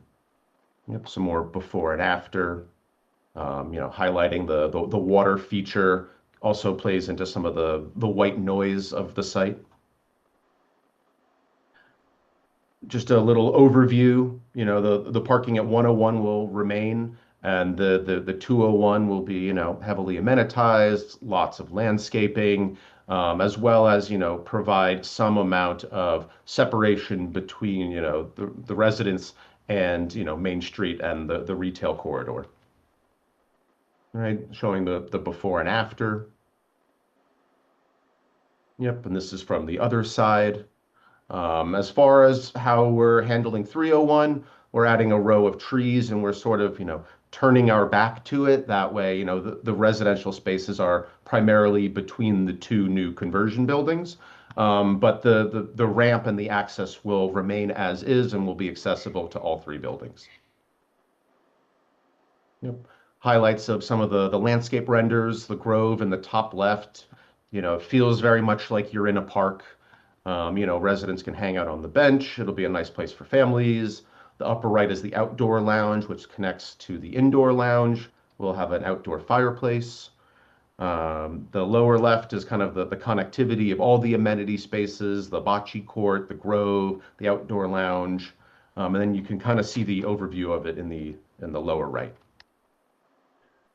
Yep, so just a couple more renderings. This is the corner of 201 from 301. It'll remain an active driveway, but then the landscaping barrier will provide some separation. The outdoor gym and yoga studio off of the indoor gym, the great lawn in the lower left. Families can have picnics, kick a ball, and then the lower right. And then this is just highlighting more of the conversion tactics that the architecture team is utilizing to kind of soften the aesthetic. Obviously, they're office buildings now. It's hard to really move away from that. The curtain wall is in good condition, so there's no need to really rip it off. So we're trying to reuse as much of it as possible, and just add the soft touches, the operable windows, as well as kind of the entry feature touches to make it feel more residential. That is all from the architecture team. I'll hand it over to Jeff to walk through the landscape. All right.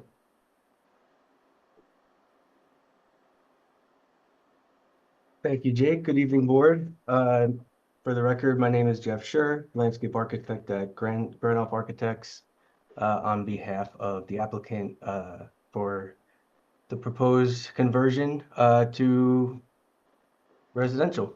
So I will be your sort of tour guide through what we're proposing for the new amenity space in the parking lot.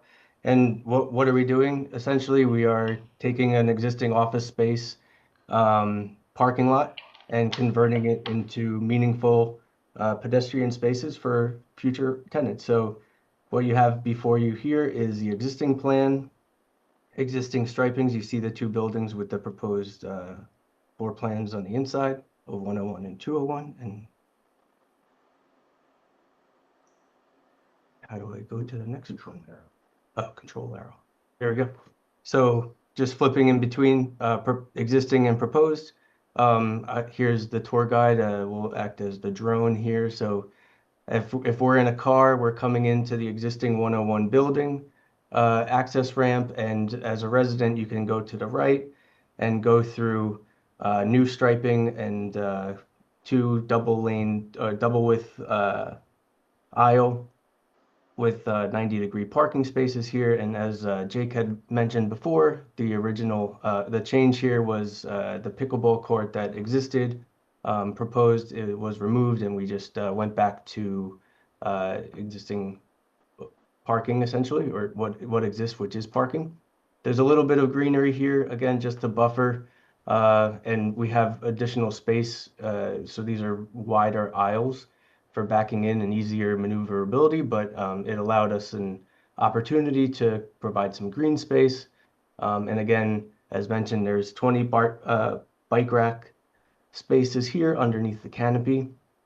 So as a visitor or a guest, right, we're coming in the main drive aisle and we get to the drop off at 101. This is sort of the 101 arrival space. There's a canopy that has some integrated lighting there and a patio to wait for, an Uber or a car or a friend, or, do some unload and drop off. We have some new pedestrian striping going across, and again, some surface treatment just to indicate a more narrow drive aisle, but these will be flush, and so you'll be able to drive over. It's more just a visual indication for vehicular wayfinding. So as you continue along, as a resident, you can go down the ramp that exists today into the lower level parking spaces or continue on to the 201 entry court. This has a larger arrival point. We created a circular roundabout here, creating a bit more of a landing space for a car drop off, and this is the arrival to 201 building. We have 10 additional bike spots here as well, covered. And then as you continue along, you can go out and around freely as a vehicle. So that's the vehicular part. Now we get into the pedestrian amenities, and in between the two buildings, sorry, bouncing back and forth here. We wanted to separate the vehicle from the pedestrian spaces, so we did that with vegetation and a fountain wall. As you know, down below we have the Norwalk River, so it was a nice play on introducing water at the pedestrian level, the plaza level, for creating a sense of space. There's a bit of wayfinding in there as well for opportunity for signage for M7. And then we have a new centralized access promenade, a very nice wide walkway that connects the two buildings visually. And then this was it sort of set up a nice community gathering space. So as new residents may like, and what do we need as humans? We need community, but we have a community green. So this is just intended to be passive recreation, open space. Again, picnic gathering area, kick a ball around, have a catch, throw some frisbees. But this is sort of just a nice open space, and people can do as they want there. And that sets up a nice central communities area for the residents. Then we get into separating the spaces, right? So it's not only about creating spaces for people to go to as destinations, but what happens in between. They need to be interesting as well. So we thought that this was a nice opportunity to sort of create a nice walking grove where people can sit on a bench in the trees, feel separated from, the more active community green or different lounge areas where people might be hanging out or grilling or whatnot. And it just created a nice soft space for people to walk through and to get to their destination. But in the in-between, they can sort of hang and read a book or take a moment of quietness. But then when you get into the nice central access here and this walkway, you can either take one direction into the pool environment and barbecue area, which has obviously, lounging chairs for sunning. We have the in-between space with two repurposed pergolas with some lighting overhead, and that creates a nice portal into the pool space and a bit of a separation between, more of a relaxing sunning area to the more maybe a more active barbecue grilling area. And this sort of acts as a nice transition space in between the two, but keeping everything open, but feeling a little bit separated between uses. Then you get into the outdoor areas, amenities out here are really responding to what's going on in the indoor amenities pretty directly. So we have the lounge, indoor lounge, sort of spilling out into the lounge patio. We have opportunities for different seating arrangements, maybe more sofa, casual gathering, or maybe more bistro seating for a more intimate area for having a coffee in the morning or a cocktail in the evening. But again, that just directly corresponds to the interior. The demo kitchen has an outdoor bar and dining area.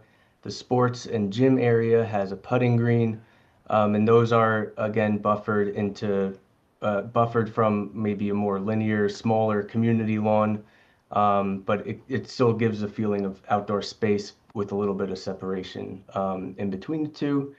And then again, beyond that, against the roadway, we have the large and small dog runs, buffered by some planting vegetation that still gives some nice shade to the dog run in the afternoon hours, evening, and then noon hours in the morning, we have the shade going into the linear lawn.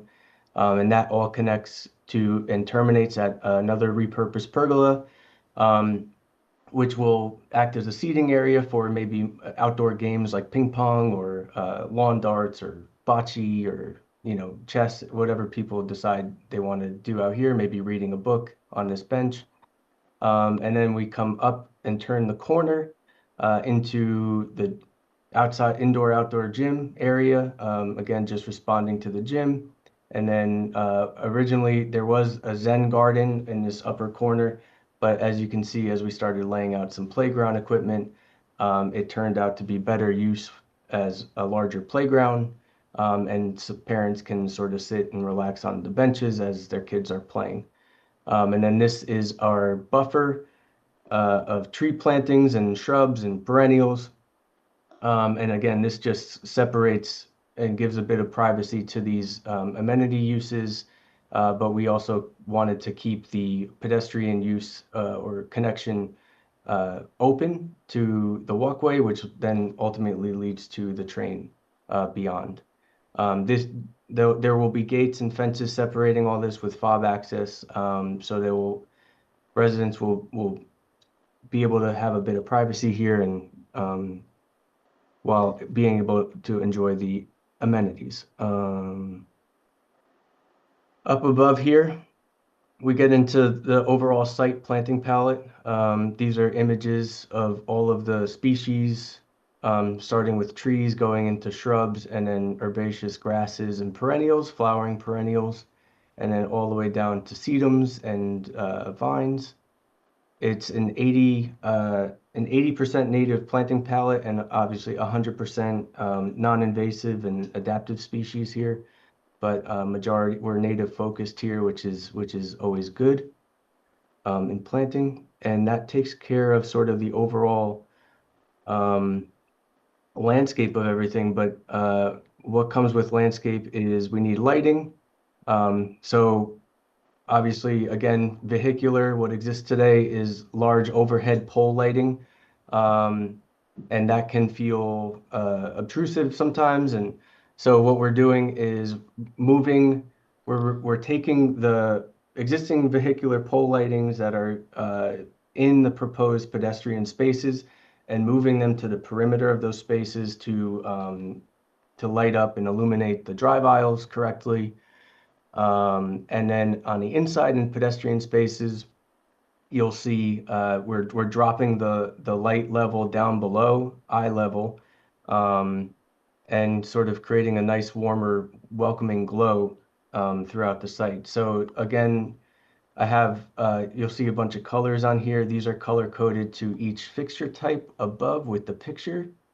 There was a change. Originally, what you had seen was this Flexa lighting L6 was the majority site lighting throughout the site, and we've changed that into a more appropriate wall-mounted fixture integrated it into the planters.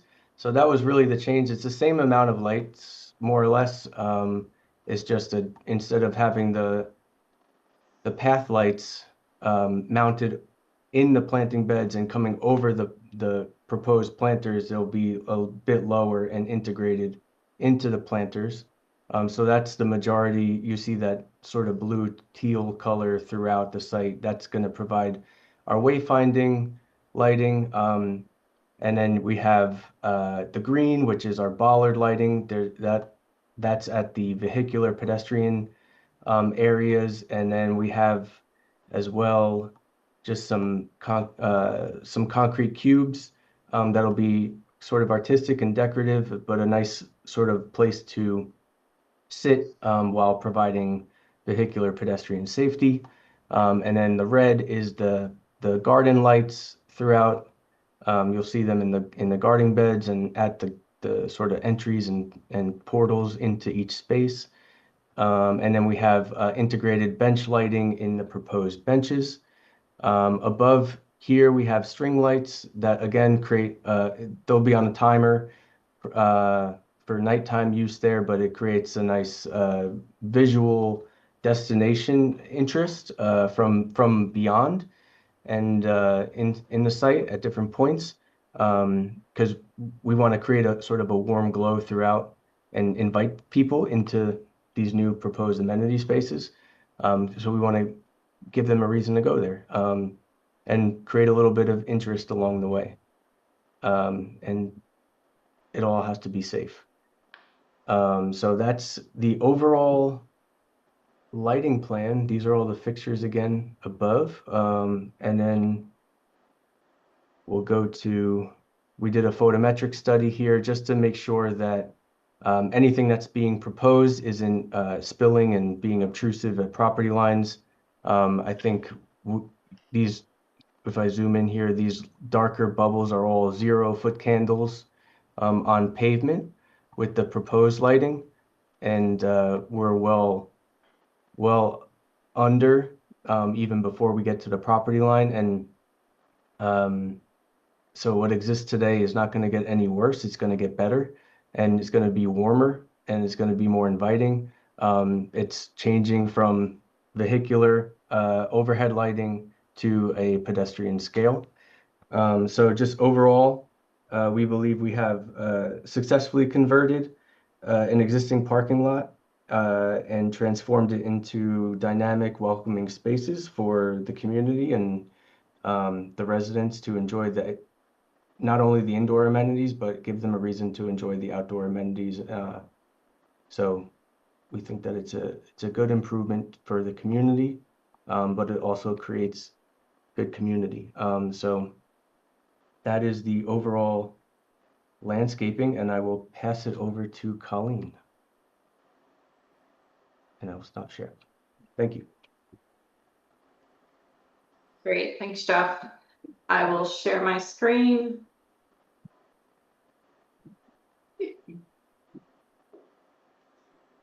While you're pulling up your screen, Attorney Feinberg, I noticed someone in attendance here named Marty Berger has the Merit 7 after their name. Are they a participant that should be brought over to speak tonight? That would be great, just in case, but sure. He didn't have a plan to speak. Okay, thank you. Steve, do you mind bringing over Marty Berger? I got it. Thank you. Yep. All right. Good evening, Commission. My name is Colleen Byrne. I'm a senior project manager with Ty & Bond based out of our Middletown office. And we prepared the traffic impact study for the proposed residential conversion. Since the site layout and access have already been discussed, I'll focus primarily on the traffic analysis methodology and findings. So reorienting a little bit, north is now to the right side of your screen. Oops, sorry. The 3 study area intersections, which are the main driveways to the site, were analyzed under the traffic study. So this includes the north driveway. Let me make sure you can see my pen here. The north driveway is our unsignalized driveway to the 101 Merit 7 building. The center driveway is a state-owned signalized intersection providing access to the north end, the south end of the 101 Merit building. And then the third driveway is opposite Valley View Road, which provides access to both 201 and 301 Merit 7. So both of these signalized intersections are state-owned and operated traffic signals. And just looking at the broader Merit 7 campus, this was previously certified as a major traffic generator by the State Department of Transportation and the Office of the State Traffic Administration, OSTA for short. And because it was previously certified, they'll also be reviewing the application for the proposed land use change that is being presented to you tonight. In the larger context, just wanted to point out the Metro North Station just to the south of our property, providing access to the Danbury line. And then also that Norwalk Transit District has bus routes along both sides of Main Avenue in the vicinity of the site for those public transportation options. From a regional perspective, I'm sure everyone is probably aware, but DOT currently has a ongoing project at the Route 7 and Route 15 interchange that is going to have some improvements south of the site, which are independent of this project, but are anticipated to bring operational improvements to the area once those are constructed.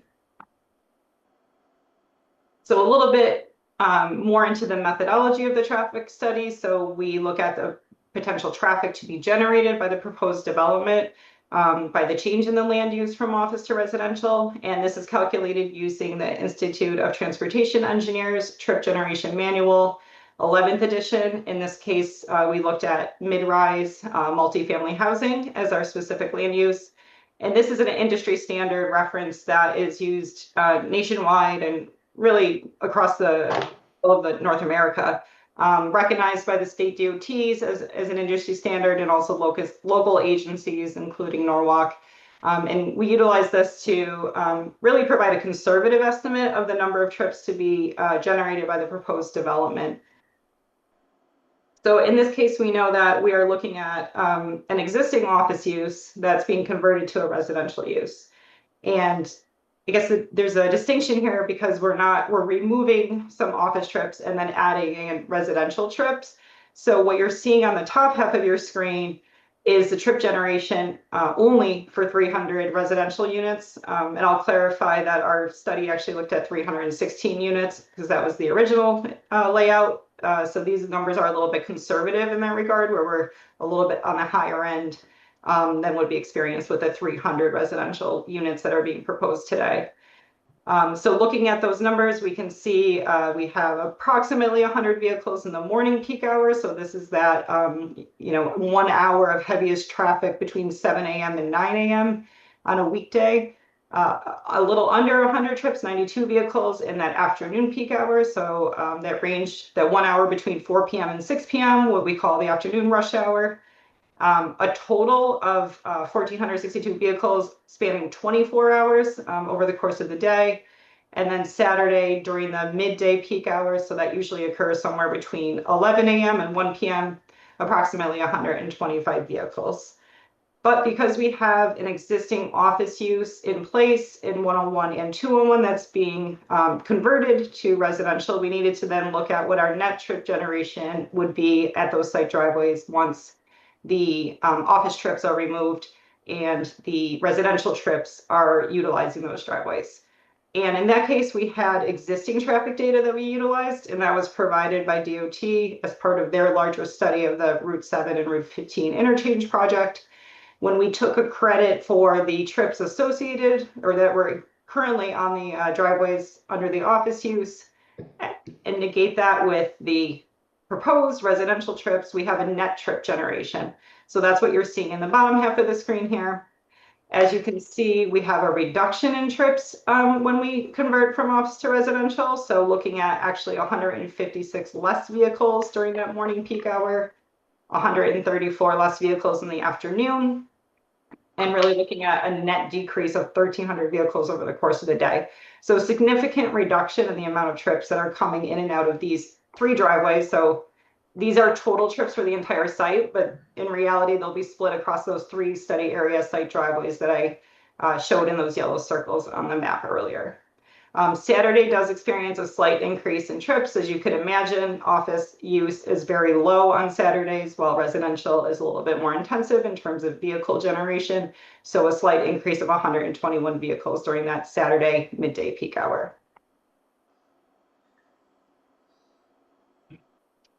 So when we look at operational analysis of these 3 intersections, and basically in traffic engineering, we grade intersections like you would be graded in school, level of service A through F, with A being excellent operations and F being failing. So the table on the right side of your screen here summarizes the overall intersection operations at those 3 intersections during the morning peak hour, the afternoon peak hour, and then that Saturday midday peak hour. We're seeing level of service A or B for specific movements on all of the intersections in the proposed condition with the residential or office to residential conversion in place.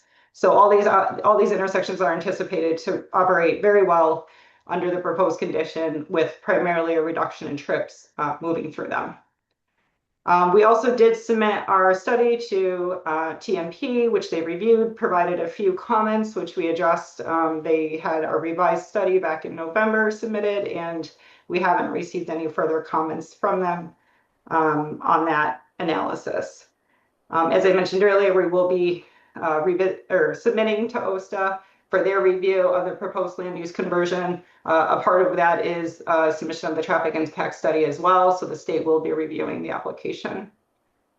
So just to wrap up, office to the residential conversion, we're talking about a reduction in our weekday traffic. All of our intersections are operating very well, level of service A or B. So in conclusion, there are no operational or safety impacts anticipated by the proposed conversion. So with that, I will hand it over to Vince to wrap up our presentation.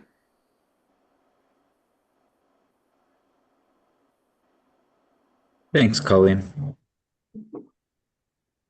Good evening. For the record, Vincent Hines, licensed engineer with Redness and Mead, having offices in Stamford and Wilton. Our office has provided the site engineering and surveying services for the project before you here today. As you've heard today, the site is about 6.5 acres, located between the Norwalk River and Main Avenue. Currently developed with building and parking structure, walkways, and at-grade driveways. And we have about 5.5 acres of that 6.5 acre combined lot area is impervious coverage, or about 84% of the total site area. So I have that indicated here in this existing coverage exhibit on the zoning site plan. While most of that plaza level is impervious, and there is some greenery on the existing plaza, it still counts as impervious from a zoning standpoint, but I bring that up as now we're going from about 2% of our total site area having that green planter area to closer to 13% with the new plaza improvements. So there's some level of water quality improvement there via green roof areas and turfy type areas in the community garden that wouldn't otherwise be possible with just a parking plaza. So with that said, no overall changes to the existing drainage infrastructure on site. There's a series of connections from the site out towards the river. There's actually a drainage easement at the north end of the property that connects some of the state system in Main Avenue out towards the river. So no changes to that system as currently anticipated. We have submitted and received approval on a minor activity application from the Conservation Department, and that's really related to their purview within the wetland upland review area, and relates really to removal of some utility infrastructure within that footprint and reallocation of utility infrastructure space for transformers that we're coordinating with Stantec and Eversource on. Further, we have received DPW and WPCA conditional sign off with standard comments that are comments and conditions that are going to be addressed prior to a building permit request. And Additionally, we've received TMP feedback. I'd say the major comment we got from a site plan perspective in terms of making any design edits was the request to look at improving the pedestrian ramps at the access points to the site, and making those compliant to today's standards, which we've talked through as a team, and certainly would look to implement those ahead of a building permit request. With that, I'll hand it back to Lisa. Thanks, Vince. So I think that really concludes our presentation. We're happy to answer any questions you all may have. Lisa, I don't think I saw the locations for the affordable housing. Oh, sure. Jake, do you have that plan handy? Yes, let me pull it up.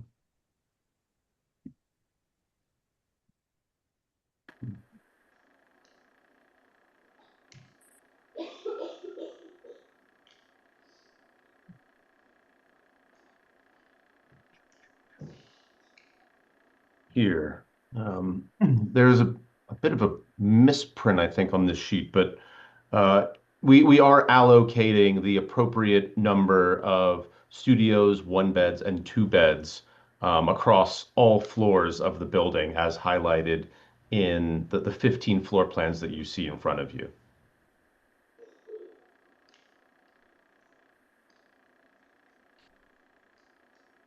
So there's a total of 27. Ordinarily, it's a 10% requirement, as you know, but we get credit for 1.5 units for every 2-bedroom that's provided. So that's how you get to the 27.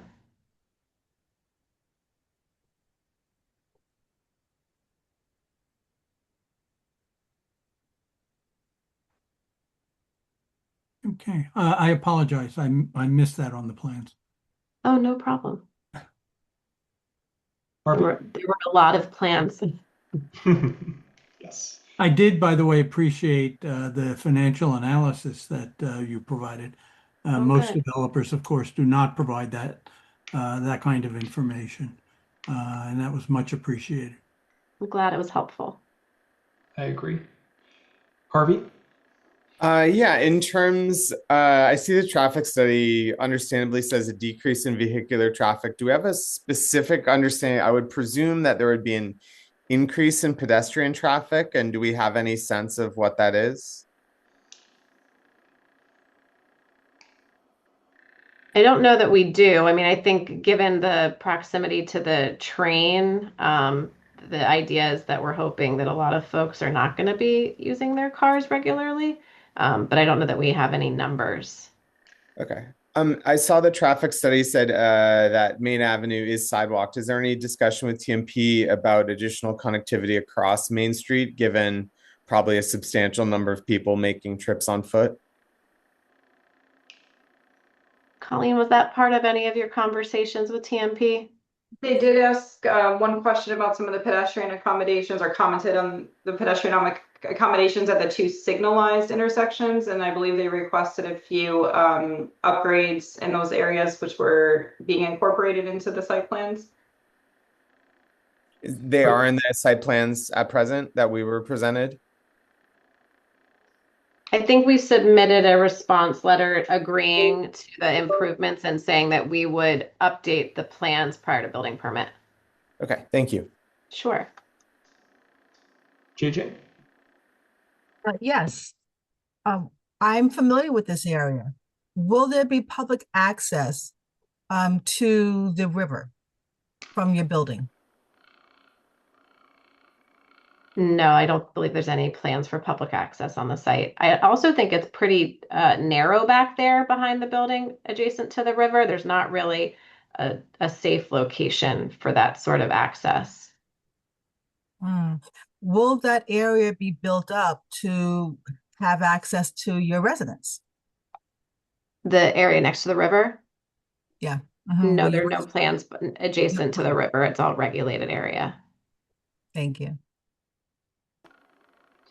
Yeah, I would just add that area, besides being regulated, is also there's drop off in grade associated with just getting from the ground level of the building down to the riverbed. So that would bring us out of the kind of the minor activity application with the conservation department and more major to bring any grading up or walkways or any pathways, things like that. Yeah. Is there a pedestrian connection from the buildings to the train station that doesn't involve them having to walk all the way around to Glover? There's direct pedestrian connection across the deck. Wonderful. Are there other questions for the applicant? The curiosity question, what's a demonstration kitchen? It's an amenity space where you can host dinner parties or bring in a chef to cook for you and your friends. Right. Is that part of We're hosting teaching a class, cooking Really? class. Yeah. So that's a general common space for all the residents, correct? Yes. Yes, I've seen that in other buildings. It's very nice.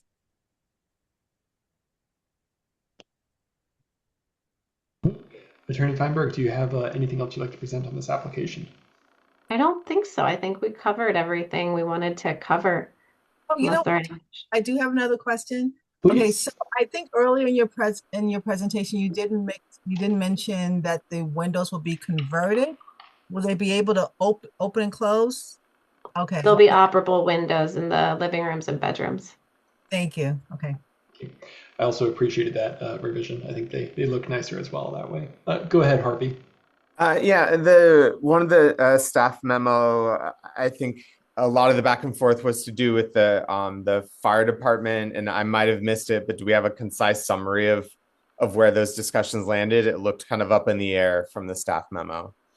Sure, we did. We spent a lot of time with Mr. Donahue, and he was very gracious with his time, just ensuring that the buyer would have direct access to building 101. And so we created a plan. They're going to have to reinforce the parking deck in front of the building as well as the ramp. It's going to be able to withstand a significant amount of weight so that they can max out that area with their apparatus. And I believe Mr. Kleppen received an email from Mr. Donahue confirming that he was supportive of the revised plan and asked for a condition to be included if you all decide to approve the project.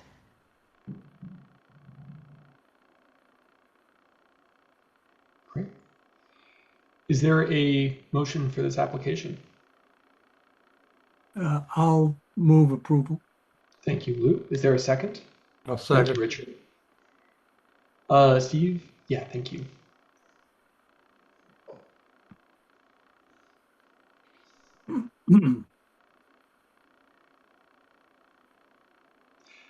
Related to that, whereas I did notice for the record that they did submit such a letter about the occupancy. I know it wasn't discussed at tonight's meeting, but it was part of the record that they had submitted. I remember that from November.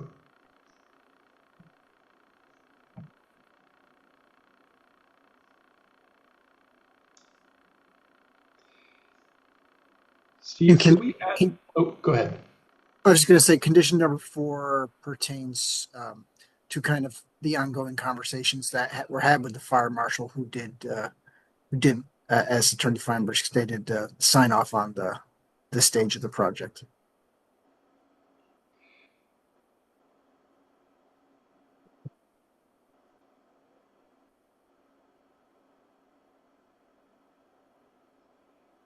Steve, could we add a condition to Harvey's earlier point about the approval with, or condition on the TMP comments, or maybe bring in our standard language about department sign-offs, because there was DPW comments as well, that it sounds like the applicant is more than willing to address both, but just to have that in as a, I think it's one of our standard conditions.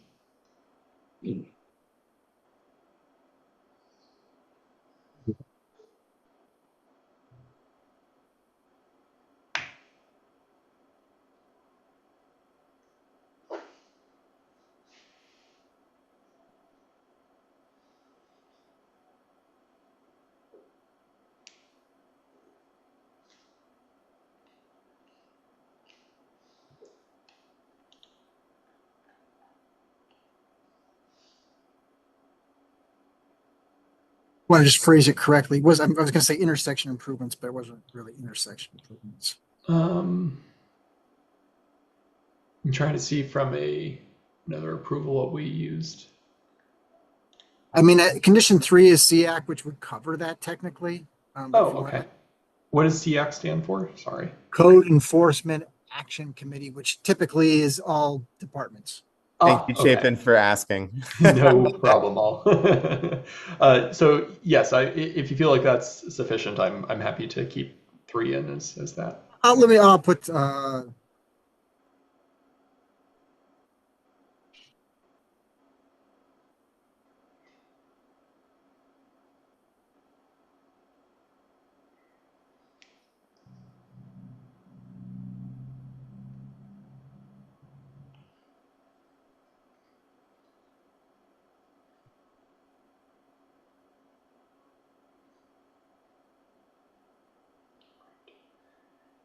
Lou and Richard, are you okay with the modification?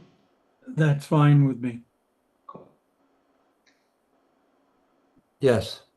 Thank you.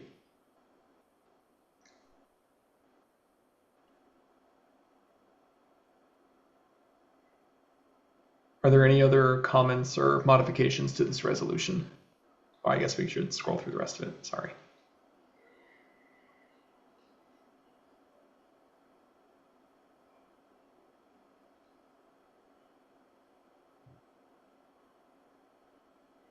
All right. Steve, do you mind calling the roll? Sure. Mr. Schulman? Yes. Ms. Linkowski? Yes. Ms. Jordan Byron? Yes. Ms. Wells? Yeah. Mr. Jones? Yes. Mr. Rowena? Yes. Ms. Tabachnik? Yes. And Mr. Bryce? Yes. It's unanimous. Thank you for your presentation this evening. Thank you all for your time. We really appreciate it. Have a good evening. The next item on our agenda is the acceptance of the minutes from our meeting on February 4th. Is there a motion to approve the minutes? Yes. Is there a motion? Okay. Is there a second for that motion? Thank you, Lou. Any modifications that we need to make or discuss on these? All right, I was worried these weren't going to carry for a moment. I think we can do this with a show of hands. All those in favor? All right. I'm coming in really late, so I'm going Understood, to JJ. Yep. Yes. Anna, that was in favor? In favor, yeah. Okay, great. Harvey, are you also abstaining from this? Okay, so Harvey and JJ are abstaining, so that carries. Next item on the agenda is comments of the director. Just one item, and I think we may have touched on this, but I can't recall. We have a proposed amendment to the Plan of Conservation Development to include the Strategic Harbor Plan as part of that. Kind of as to give you kind of an overview of the plan, we're hoping to have the consultant make a presentation to you. And we're hoping to do that jointly with the Economic Development Committee of Council, because otherwise I have to pay the consultant to come multiple times and give the same presentation. So EDC meets the day after your next meeting, which is Thursday, I think the 5th of March. So hopefully we can get, at least a quorum there. In worst case, you can just watch the recording of the presentation. But I think the idea would be if we could do a joint meeting, it would be, everybody's there, one presentation, ask all the questions you want to ask, and then go from there. Other than that, I don't have anything else. Wonderful. Any comments of commissioners? All right. Is there a motion to adjourn? Thank you, Richard. All those in favor? Have a good night, everyone. Thank you. Good night. We'll see you March 4th. Okay. Bye-bye. Bye.